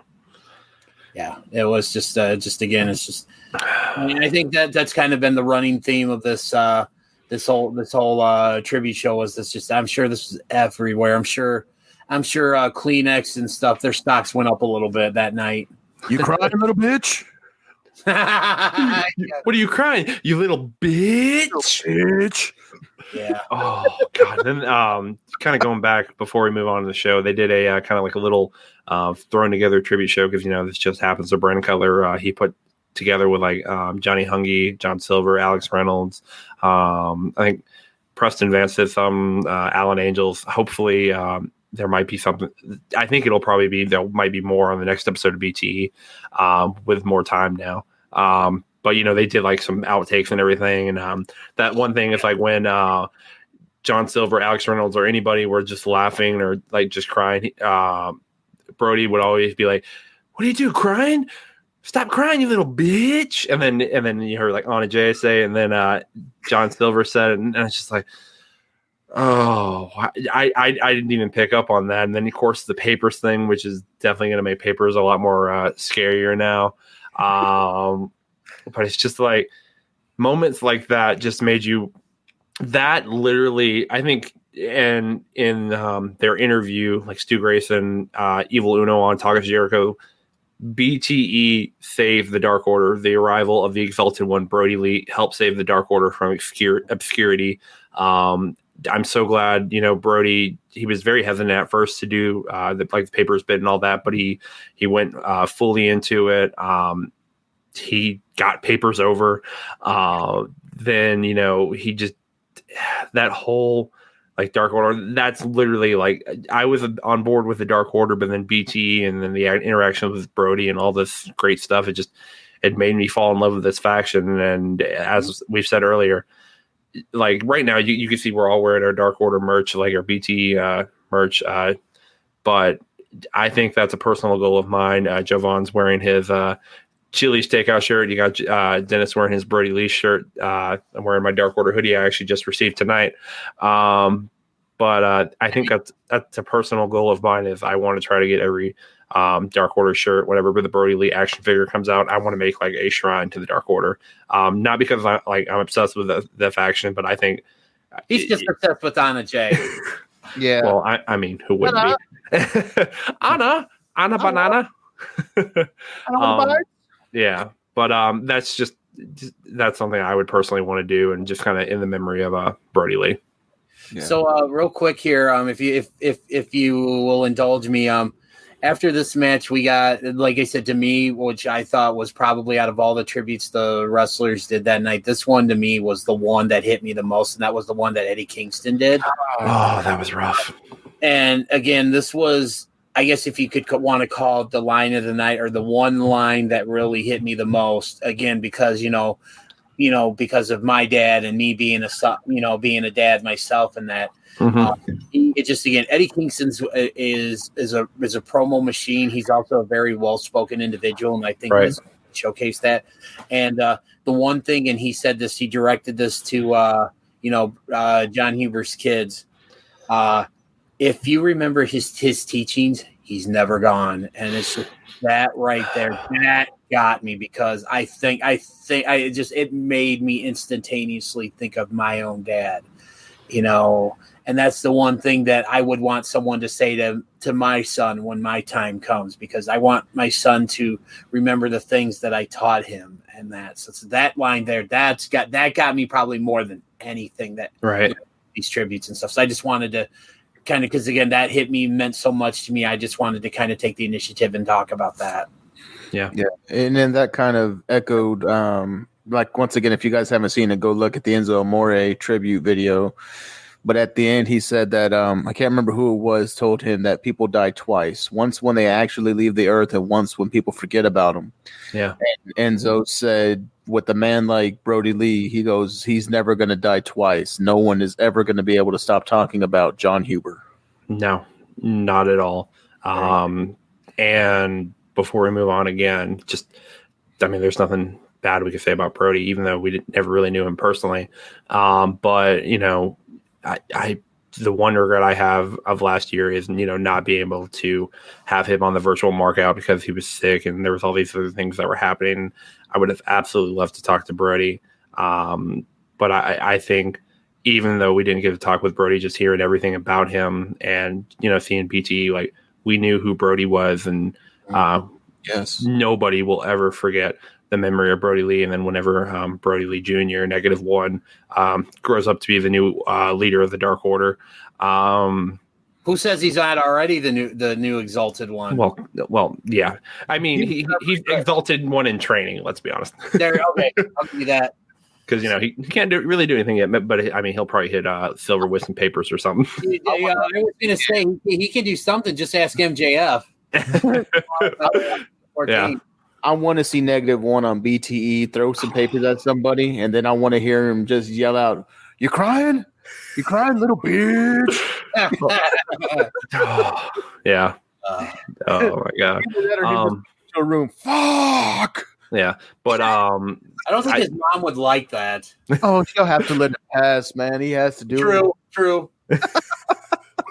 But yeah, like you said, Jovan, I don't think, and Dennis, I don't think no one will ever forget the memory of Brodie Lee.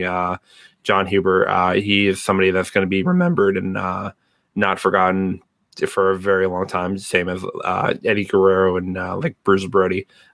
These are names that we will remember and never forget for the longest of times. Yes. Okay, so we'll get back into the card here. So we had the women's tag team match. We had my girl Anna Jay and Ty Conti. Yes, I love that pairing. Versus Britt Baker and Penelope Ford. First off, Anna Jay, she had her heart on her sleeve tonight. She had their heart on their sleeve, though. In all honesty, everybody did for sure going through the match. But Tay was there to comfort her, and then Britt and Penelope, they did their heel thing. But throughout the match, whenever like Anna Jay threw a move or something, she always shouted back up to Brodie and did the Dark Order thing, and like she pointed to it, it's like, "Damn it, girl, you're gonna make me cry again." I thought I was coming back here, and then it was a little sloppy in the ring, but it didn't really matter if you were sloppy or you were off that night, as long as you didn't get anybody hurt. That's fine. Just go out there, perform for Brodie and his family, because that's who this night was for, and the people that were hurting. But wanted as well too. Right. Then overall, Anna Jay and Tay Conti went over because, again, the theme of the Dark Order winning the entire night kept going. So then afterwards, we actually had some little build up to a program that Jovan is very hot on. Britt Baker was in the ring. Tony Jovanni came out, and she was like, "Oh, it's all a big rig. It's a big rig." And then, she did, shout out to Big Rig, wink, because that was one of Luke Harper, Brodie Lee, Jon Huber's names was Big Rig. So then Thunder Rosa just comes out and attacks Britt Baker. So then you have the announcement that match, I think, is going to be on night 2 of New Year's Smash. So we're going to get that Thunder Rosa versus Britt Baker match, which Jovan has been very hot on. Thank you, Lord. It's coming. So yeah, actually, how I felt during that whole match, gentlemen. I don't know how Spencer could have been sad during that match. Jesus Christ of America. You've been sad during that match, Jovanni. We know you got your thing for Conti. Golly, there was a lot of what I would just politely put as talent in the ring during that match. You're being really polite. And let's just put it that way. But there was no way I was crying during that match. I may have had some other feelings going on, but it wasn't sadness. Whoa. Okay, TMI. Kids show, damn it, it's a family show. Yeah. I think we've established this is clearly not a family show. Oh, yeah, no. Please don't have your kids on here, because if they ask you what Eskimo Brothers are, I am not explaining it. Ty Conti's husband, hit me up, brother. I think he's going to hit you. Oh, yeah, no. I think he's like Brazilian Jiu-Jitsu, whatever the hell. I'll take him on. I don't care.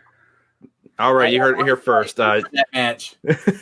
Jovan versus Ty Conti's husband. Damn right. Shopomania 3. Maybe like talking Shopomania 10 down the road. Give him some time to prepare. Let me prepare, man. I got to do a Rocky montage. I got to, We best get video of you going up the steps. Oh, going up the steps. I'm going to get in the meat freezer, work over a pound of beef. Oh, grocery and get apples and oranges tossed at you. Yeah. Catch a chicken, eat raw eggs. Oh, my God. All right, you heard it here first. Jovan is trained to fight Taikonti's husband at Shopomania 10. And we're getting a Rocky montage, too. As we should. Yeah, but yes, there were very many emotions happening throughout that match. We'll just leave it at that. All right, so then we come to the main event. This one. Real quick before you go to the main event, sorry. Yeah. Because I think these, and the only reason why I'm doing this is just because I think all of these tribute videos and stuff are just as important. Because after we had the skirmish with Britt Thunder Rosa, we had Chris Jericho do a little tribute. And yes, thank you. If I miss any of these, please shout it out. They talked about how they wrestled 27 times and wrestling him at when they wrestled in Saudi Arabia and just. Yeah. Because I think that was kind of like what Jericho just really sat down and realized just the type of person Brodie was and just how intelligent he actually was and and stuff. And then he talked about also too, and this was another really, a really neat thing was talked about how when Brodie went to his house and, Jericho has a dog that doesn't like anybody, but just immediately just. Right. Yes. It's just, I love hearing stuff like this just because, it just spoke to the type of person that Jon Huber was. Yeah. Right. So, but that they were going to take care of his family. And I firmly believe Jericho, along with the rest of the AEW roster and staff are going to do, they're going to take care of the Huber family. Yeah. They are. Yeah. That family has nothing to worry about for the rest of their life ever again. No. Yeah. Okay. But yeah, thank you, DDJ. I don't want to forget any of those. Those were definitely great throughout the night and helped bring things on. All right, so we'll get into our main event now. This was Team Taz. You had Brian Cage, Ricky Starks, and Jovanni's favorite wrestler, Powerhouse Hobbs. Yeah, buddy. Versus, and these are -1 Brodie Lee Jr.'s favorite wrestlers, Cody Rhodes, Orange Cassidy, and Dark Order member number 10, Preston Vance. Yep. Which I could definitely tell. I think he kind of sees him sort of like a big brother there, that relationship. There's something there with Preston Vance that they didn't really fully get into, but you could tell he honestly looked like he was family. It really didn't. And he was kind of going to the last segment. He was out there with Amanda at the end. Yeah, and I can also think we could say the same for I think Angel's number 5 too, because basically Brodie was with Alan was with Brodie the whole night and when they were in the stuff too. So I definitely 5 and 10 like kind of like big brothers to -1. So I just thought little special throw out before we get into the match. Yeah, you know how 10 has the number 10 on his pectoral muscles, which is one day a goal of mine is I'm going to just put like Jovanni Too Hotty across my pectoral muscles and it's going to look like 10's marks. Oh, anyway, off of that, because I saw DDJ cringe. Thanks, DJ. Love you too. But the number 10. You want to know why I cringed? Because I just unfortunately had that image just embedded in my head. I'll take my shirt off right now. I swear to good God. No, Jovan, get back to your point, please. So, back to the point because I haven't had dinner yet, and I don't want my dinner to be ruined. No, but the number 10 on Preston Vance's chest was done by Brodie Lee Jr. Oh wow, I didn't know that. I didn't know that either. Telling you, spoilers, little things. That's really cool. Yeah. Hey, send me a link to that video and I'll put it in the description if you have it. I'll have to find it again. I know that came from Twitter because some jackass was trying to wise talk Preston Vance. It was like, "Oh, who did your numbers on your chest this week, dude?" And it's like Brodie Lee Jr. did, bitch. So good. Yeah. Okay. So we had Team Taz versus that combination of Brodie Lee Jr.'s favorite wrestlers. Good match overall. Preston Vance, I definitely number 10. I think he's got a bright future ahead of him. He looked pretty good in this match. Definitely, possibly could be in the running for a TNT champion down the line or something for sure. Maybe him and Alan Angels, number 5, could have a tag team run. We'll see. But yeah, overall looked great. Cody looks good as always. Orange Cassidy just doing Orange Cassidy stuff. Had a little interaction. Not even trying. Yeah, not even trying. Had an interaction with number -1. Gave him a little fist bump to start the match. But then half-ass fist bump. Yeah, just like yeah. But in the end, and as it should be, Preston Vance of the Dark Order went over in this match. Yep. Okay, so kind of the aftermath, and then we'll get into the last segment of the night, which if you weren't crying at this, you're not a human, you're a freaking robot. Yes, you have no soul. Okay, so the ending of the match was, Team Taz came out, they were attacking everybody in the ring. So then the lights go out, Darby Allin appears. And then it's like, okay, cool, Darby's here. And just kind of a shout out. He was wearing the face paint, but it said Brodie all over it. And I was just like, oh, that looks awesome. Yes. But then the lights go out again. Come back up. It's Sting. Yes. So now you got Darby Allin and Sting coming to the ring. And, the snow's coming. And, of course, Team Taz are just totally reacting to all this fake snow that's going on. And it's just like it's keep building that story between, Darby and Sting and Cody and Team Taz. So, there was still a little story building there. And Brian Cage is fighting Darby Allin for the FTW or the TNT Championship.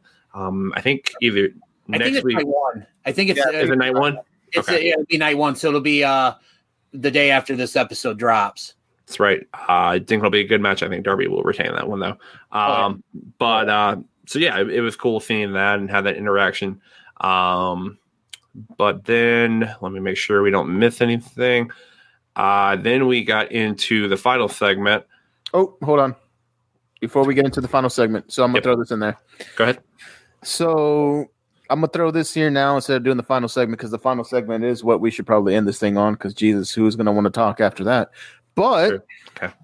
So after 10 gets the pin, that signified that it was finally a full sweep by all the Dark Order members. Yep. Right? So if you were a fan of the Dark Order, doing the Dark Order, their whole thing was at the beginning that they were going to turn losers into winners. Yep. So the longest story that you could have told was at the beginning, all these guys were losers. And then in the tribute night to Mr. Brodie Lee, every single Dark Order member went over. They all became winners. So he, in essence, fulfilled his promise and his duty to the Dark Order. Let that simmer. Yeah. One of the things I kind of also wanted to say about, I think, before we go into this last segment, because I do have a few thoughts I want to share with that. But overall, one of the reasons why this show was so amazing is because it was a perfect tribute. But and most of the time when we get these types of tribute shows, the guys just go out and perform and they talk about the guy that, just recently passed. We got all that. But the thing was, AEW did a great job, not only paying tribute, but they still were able to further some of their stories a little bit. I mean, we had Britt and Thunder Rosa, the whole Sting, Darby Allin versus Team Taz and stuff. And it's just one thing that I really thought that, while the whole show, the point of the show was to pay tribute to Brodie Lee, they not only did that and did that an amazing job of that, they still were able to advance some of their storylines as well, too. And I just think that just deserves a shout out. Yes. Yeah. Shout out to AEW. They put on probably one of the best tribute episodes I've ever seen. Hopefully we don't have to see another one of these for a very long time. But if in the unfortunate event we do, we know AEW will be able to put on a great show that people will be proud of. And if this ever happens and we have to do this in another organization, I'm not just talking WWE, I'm talking Ring of Honor, Impact, whatever. Yeah. Those that are in charge of putting these shows together, if something like this ever happens in your organization, you need to go back and watch this show to see how to do it right. Yes. I 100% agree with that, DDJ. All right. Now, as we have been alluding to, we are going to get into the last segment here. All right. So Cody was still in the ring after the break. He was talking about, Brodie and kind of what happened. But then in the ring, you had Amanda, you had Brodie Lee Jr., who had come out to the ring, and they actually came out to Brodie Lee's entrance theme through the gate and everything. Brodie Lee Jr. was wearing the mask he hadn't worn all night. He was holding Brodie Lee's boots. There was a single spotlight. Tony Khan had came out with him too. He put Preston Vance was with Brodie Lee Jr. as well too. Right. But Brodie Lee Jr., he put the boots down in the ring, in the middle of the ring with the handkerchief. Yep. And then also Tony Khan was there with the TNT title. So then he presented Brodie Lee Jr. With the TNT title, and the TNT champion for life will always and forever be Brodie Lee. They've talked about how there's going to be a new TNT title design, and that whole design is going to be retired. And that's all the Huber's family. They get to keep that title forever now. That's such a great gesture. So then after that, we had an amazing video package highlighting all these amazing moments to a very well done song. And literally, I was just done. I was crying. I know you guys were probably too. Real quick, go ahead.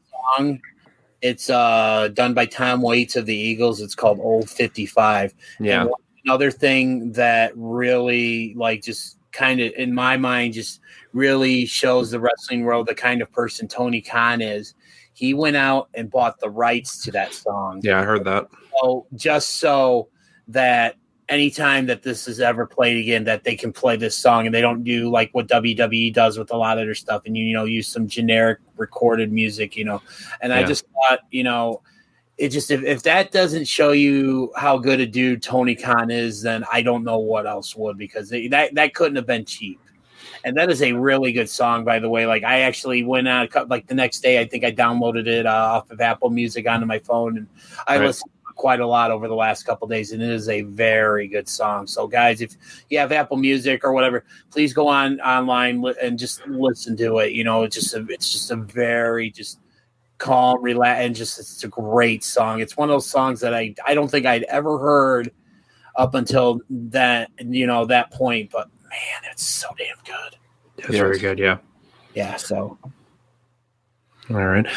Jovan, do you have anything to add? I'm good with it there, man. If you, damn it. They're the wrestling lore in play here. When a wrestler retires and they retire in ring, you saw it with The Undertaker. He brought in his hat, his boots, and his jacket. He left in the middle of the ring. I'm done.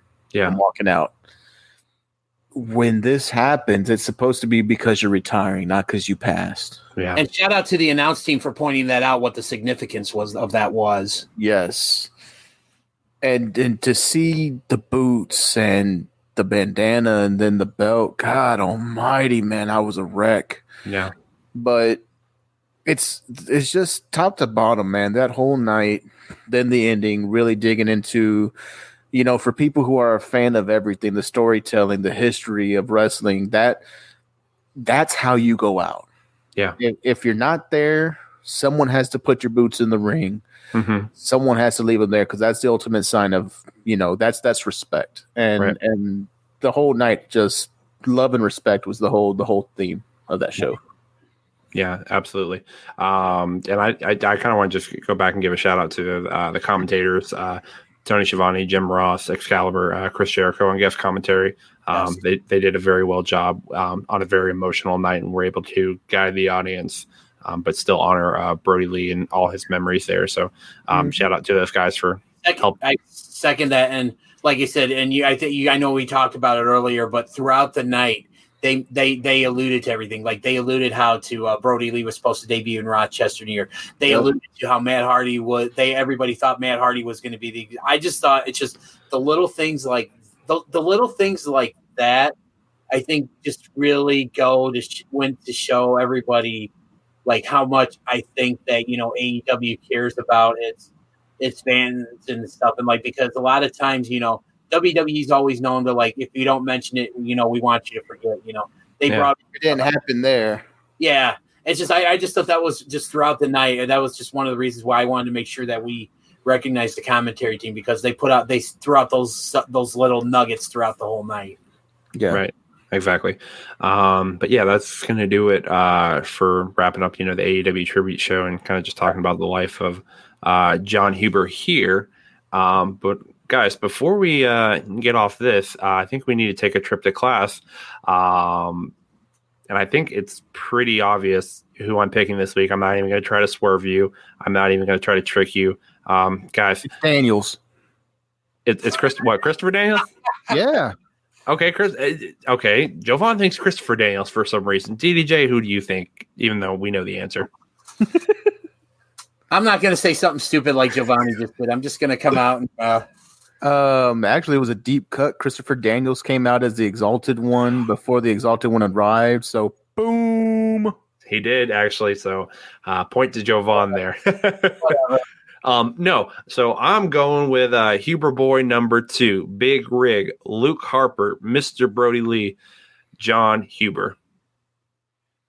All right. So there's a lot of good stuff out there. Unfortunately, I don't know a lot of Brodie Lee stuff before he showed up, became Luke Harper in NXT. Yeah. So obviously, there's tons of stuff out there. Obviously, go look it up. The first match I'm going to go with is one that he had. It was the Monday Night Raw before Survivor Series 2014. And this was kind of came as a result of the previous week where they were setting up for the main event of Survivor Series, which was Team Authority against John Cena's team. And, both teams were like actively looking for people to recruit. Dolph Ziggler was one of the early people to jump on Cena's team. And, the Authority went through extreme lengths to make sure that his life was going to be a living hell going up to that. There was a little bit of a clip where at the end of the night, the Authority was talking. And next thing you know, you see Dolph Ziggler launched into the locker room, and Hunter and Stephanie look up, and in walks Luke Harper, and he says, these 4 words: "I'm a team player." That leads us into the following week on Raw, was where Luke Harper would get his only singles title in the WWE, and that's when he defeated Dolph Ziggler for the Intercontinental title on the Monday Night Raw before Survivor Series. So that's my first match. Please do yourselves a favor and go out and watch that. Yes. So I'm going before the land of the entertainers, as one Eddie Kingston eloquently put. I love how he said that. Yeah. I'm going back to the days of Chikara. I have been watching a lot of early Brodie Lee, and this match here was a steel cage match with Mr. Brodie Lee, and was it Antonio Castagnoli? Claudio, yeah. Castagnoli, there you go, which WWE fans will know as Cesaro. Apparently this was a big time builded feud in Chikara that ended in the steel cage. It does kind of start a bit slow, but when those two really start going, God, what a match. You can tell that they enjoyed working with each other just because of how stiff it looked. But those two, that was a hell of a match. If you have YouTube, I think it's on IWTV is where I may have saw it first. Pull that match up. All right. So another one that I have is actually a tag team match with Luke Harper and Eric Rowan, and this was a few months before my first match. This is the Wyatt family versus the Usos, and it was a tag team title match. I believe it was. I don't remember if it was a 1 fall or a 2 out of 3 falls match, but it was just top to bottom, just action out the door, and probably at the time one of the best tag team matches I had seen. It was the Usos versus the Wyatt family from Money in the Bank 2014. It was just balls to the wall, start to finish, and it And it was just amazing because it wasn't just, your typical big man versus your little man match. It was basically showing what like Rowan and Harper could do, and I mean, it just kind of, I think was like one of their first real big showcase that they were able to have on their own and not, being involved with Bray Wyatt in a match. So please, Usos versus the Wyatt family, Money in the Bank 2014. There you go.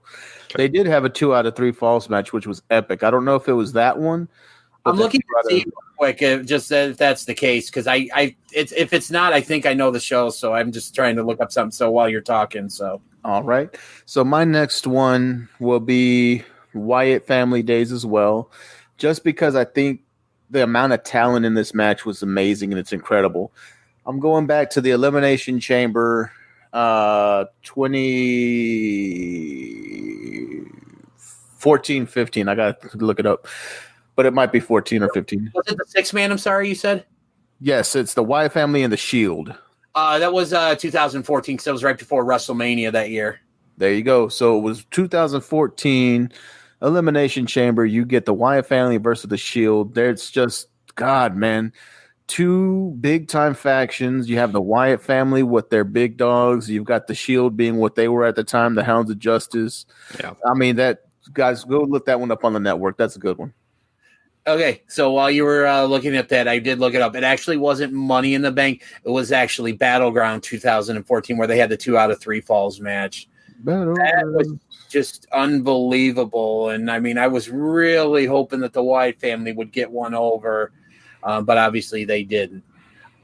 So the last one I'm going to recommend, I mean, obviously, I think it's a given that all of us would say, watch his stuff versus Cody, the 2 matches, the first one where he squashed Cody to win the TNT title, and then that epic dog collar match where, ended up being Brodie's last match when, Cody got the title back. Yeah. So obviously those are given. Guys, go back and rewatch those again. But one more match that I kind of want to mention as well is just I believe it was WrestleMania 2018.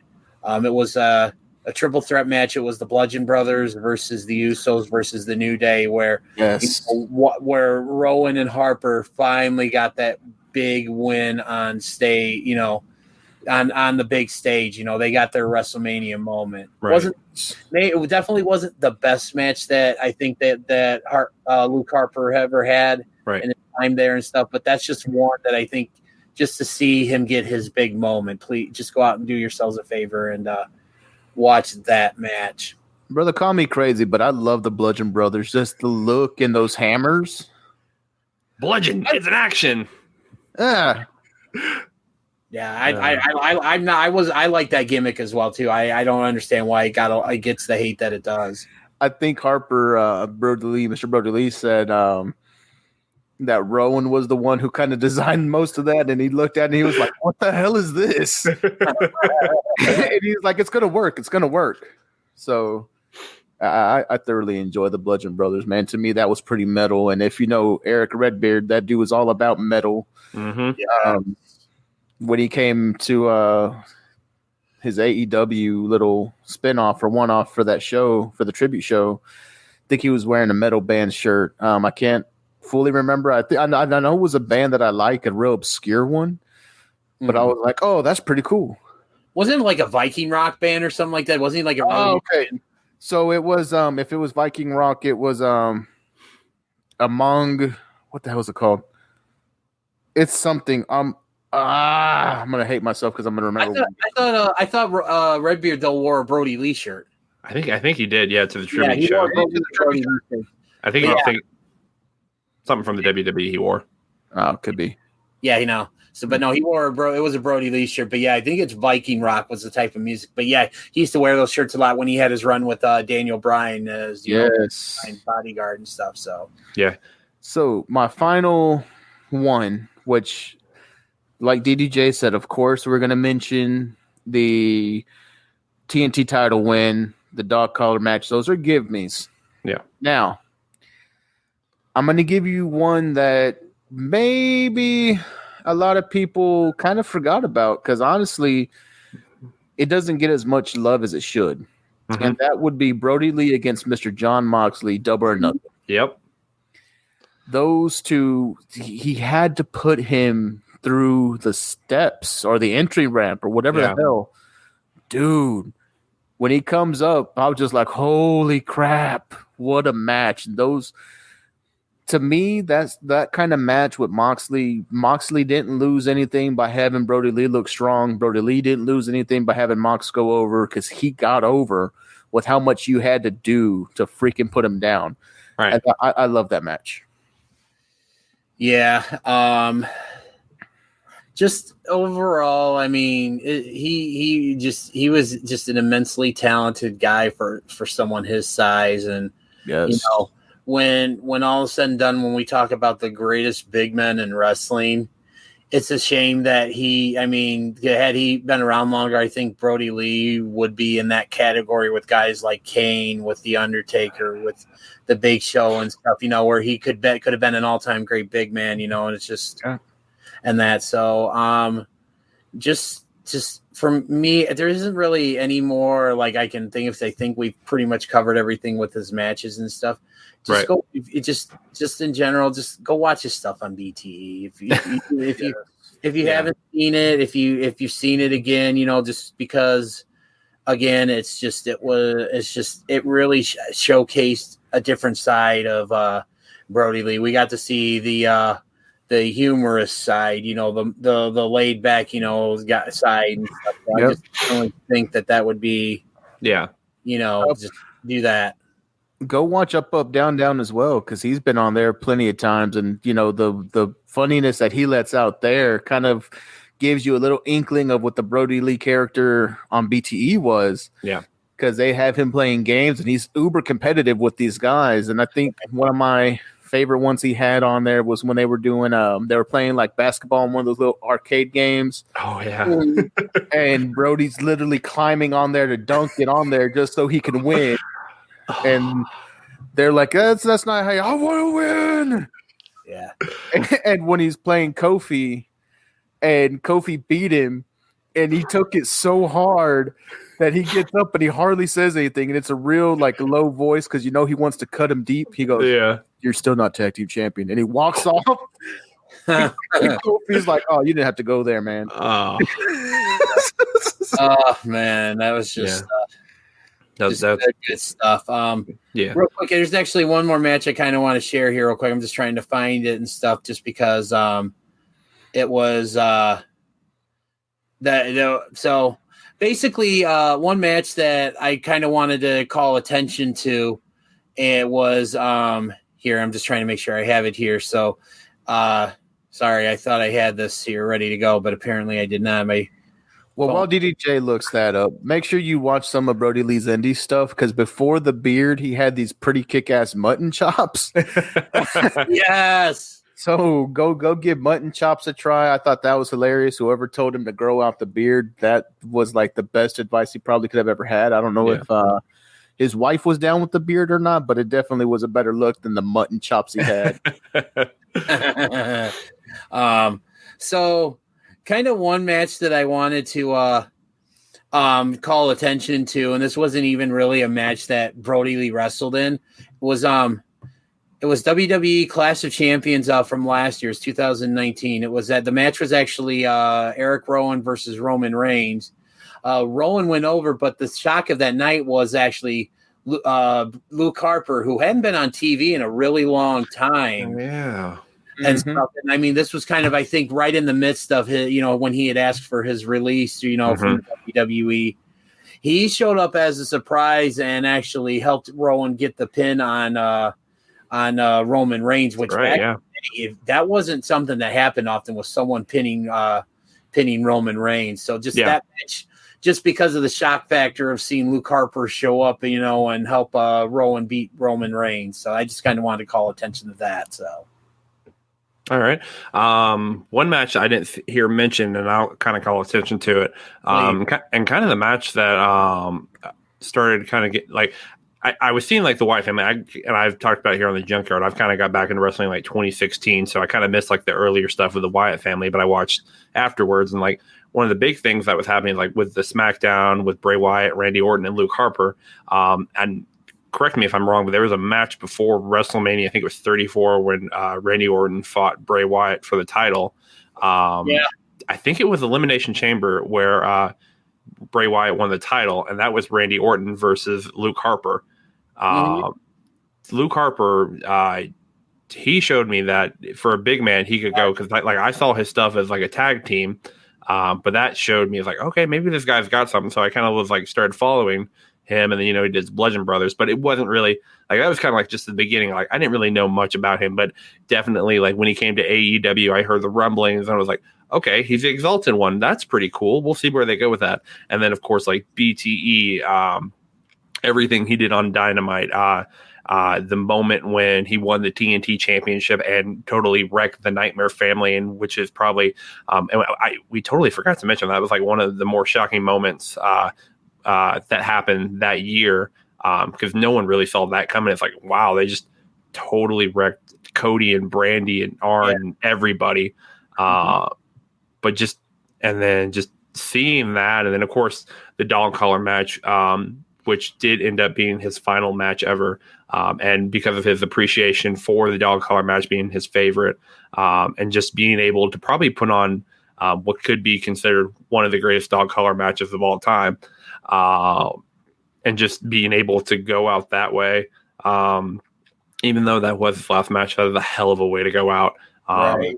Even though I would have loved him to hold on to the TNT title for a lot longer, but with the given circumstances, I'm glad he got to go out on that match and basically have probably one of the best matches of his entire career. And it's just an absolute shame that, he did unfortunately pass, and we didn't get a chance to see the more of the Mr. Brodie Lee character and the way he was going, because I definitely think he could have been a world champion in that company for sure.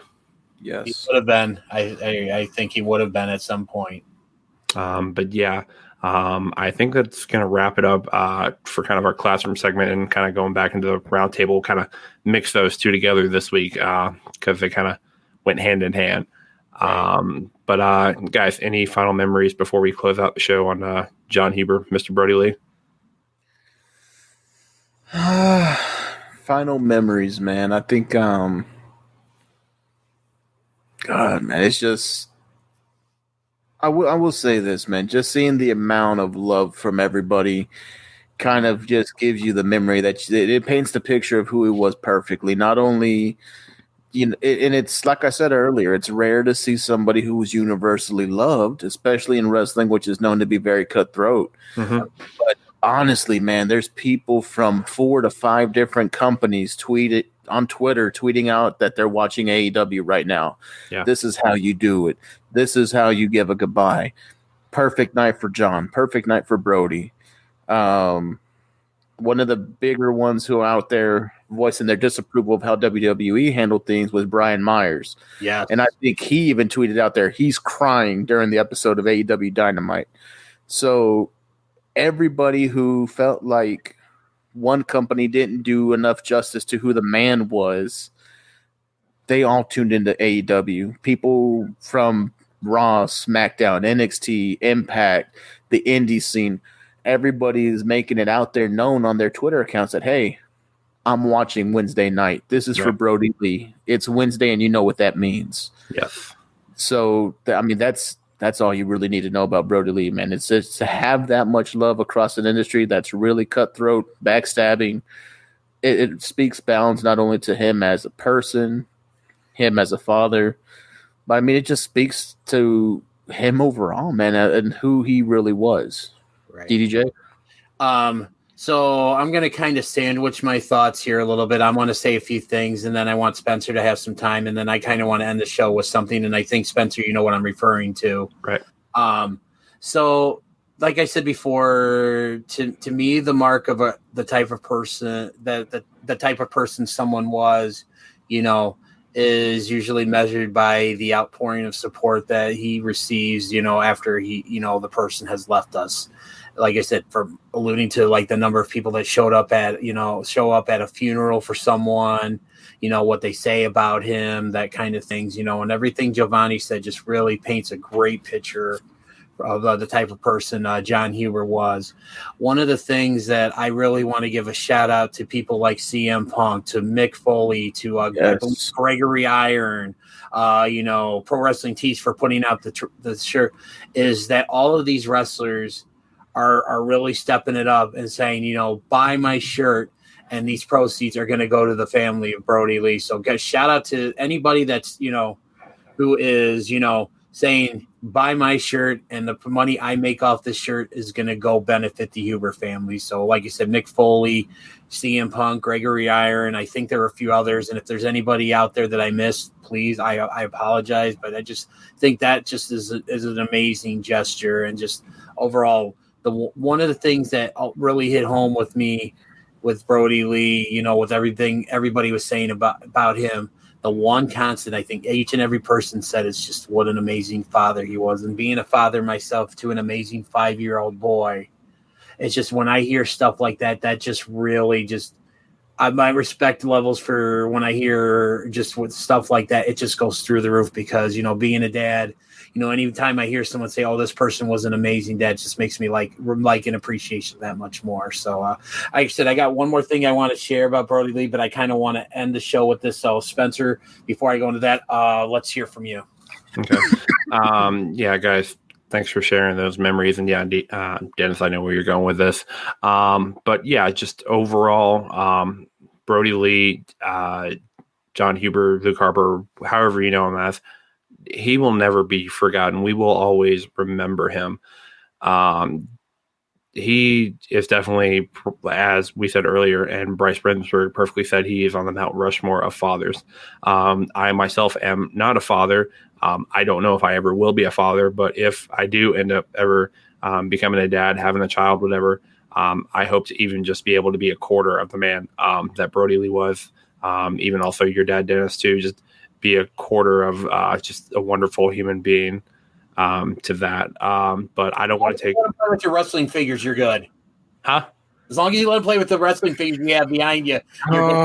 No, I am a father, and nobody touches my figures. They stay in the boxes. That is the key to fatherhood. Laying very good rules, as in don't touch my collectibles. No, just have a separate toy room and then put a lock and key on it, right? Daddy's room. Daddy's room. Daddy's toy room. Also, guys, before we go too far off the rails and DDJ brings us home with the very touching stuff that he's going to do, because I know it's going to get tears out of everybody, so get your tear boxes and your what's it called, tissue boxes ready. Yeah. But the Junkyard and PWJ, man, we really send out our well wishes and prayers out to Mick Foley. It did break that Mick Foley has contracted COVID-19, so we are here with you, Mick, through your struggles, through your fight, brother. Keep fighting it. Hopefully we'll see you around again soon, because you've got plenty of stories, man, to keep sharing with the wrestling community. So, Mick, we love you. Keep fighting the good fight. Yeah, definitely. And whenever you get healthier again, we would definitely love to have you on the virtual markout for sure. Yeah. Oh, yeah. But anything else? Dennis, the floor is yours, man. All right. So, some of you, I know you guys know this because I shared this with you. I don't know if you ever got a chance to watch and stuff. I know everybody was really emotional at the time and stuff, but about a little over almost a year ago, I celebrated, I turned 40. It was April 18th, and I was in a really not good place. And just that being because, COVID had, really started its stranglehold on on this nation. And also, too, it was the first birthday I had celebrated without my father. Some of my friends, there's about 6 of them, I think, and they know who they are. And that, so to Charlie, to David, to Brandon, to William, to Mustafa, and that basically everyone else, and whoever I forgot, I wholeheartedly apologize. I know there was a bunch of you there. They all knew that, and stuff. They all knew I was in a really dark place. I was really depressed. I just with a lot of things going on. I was not in a good spot at that time. they chipped in and got a couple of cameos for me for my birthday. One was from Darby Allin, and the other was from Brodie Lee. And it was about the Brodie Lee cameo that I got was about a 2-minute video. And it was just Brodie saying some nice things, basically telling me, happy birthday, and I know it's the first, your first one without your dad. And he talked about losing his dad and everything. And he also showed me his dogs. I got these 2 beautiful dogs that he had. And it just really the biggest tragedy of all this is he will never know how much that 2 minutes of his time meant to me. And I want to end the show by sharing this video with you all, just so you can see how much Brodie Lee personally meant to me, and just how just goes to show you what these wrestlers can do for us. They can pick us up from when we're really down, and they don't even know. And again, biggest tragedy of all this is that he'll never know how much that this video meant to me. So I want to share with everybody this little video cameo that Brodie Lee did for my 40th birthday, and we're going to end the show on that. So like we always say, guys, what do we always say when we end the show? It's Saturday. You know what that means. It's Saturday. You know what that means. Junkies out. And again, please, have some tissues ready as you watch this little video of Brodie Lee giving me a shout out for my 40th birthday. Hey, Dennis. My name is Brodie Lee, and the PWT VIPs have informed me that you, Dennis, turned 40 years old today. It's a hell of an age to be. I really appreciate that age. I mean, I'm only 21, so I don't know anything about what being 40 is like. But I hear it's when you reach your 3rd or 4th prime in life. So best of luck to you. They also mentioned that you lost your dad and this is your first birthday without him. Man, I can also sympathize with that. I lost my father when I was 21, so I'm going on my 19th birthday without him. Wait, I said I was 21. Never mind. I'm going on my 19th birthday without him, and all you can do is remember the good times and keep them fresh in your heart, which I'm sure you're doing. They were hoping that I could cheer you up. Well, I just wanted to say happy birthday. And Dennis, I hope you like dogs, because I have 2 of them. Come here. This one, can you see it? Oh, good girl. This one is Jeannie. That's a Jeannie girl. Jeannie says happy birthday. Then we got the big boy over here. This is Bubba. Jeannie tends to get a little jealous. Doesn't really let Bubba relax. And yeah. Look it. Hopefully, my dogs are sprinting around now.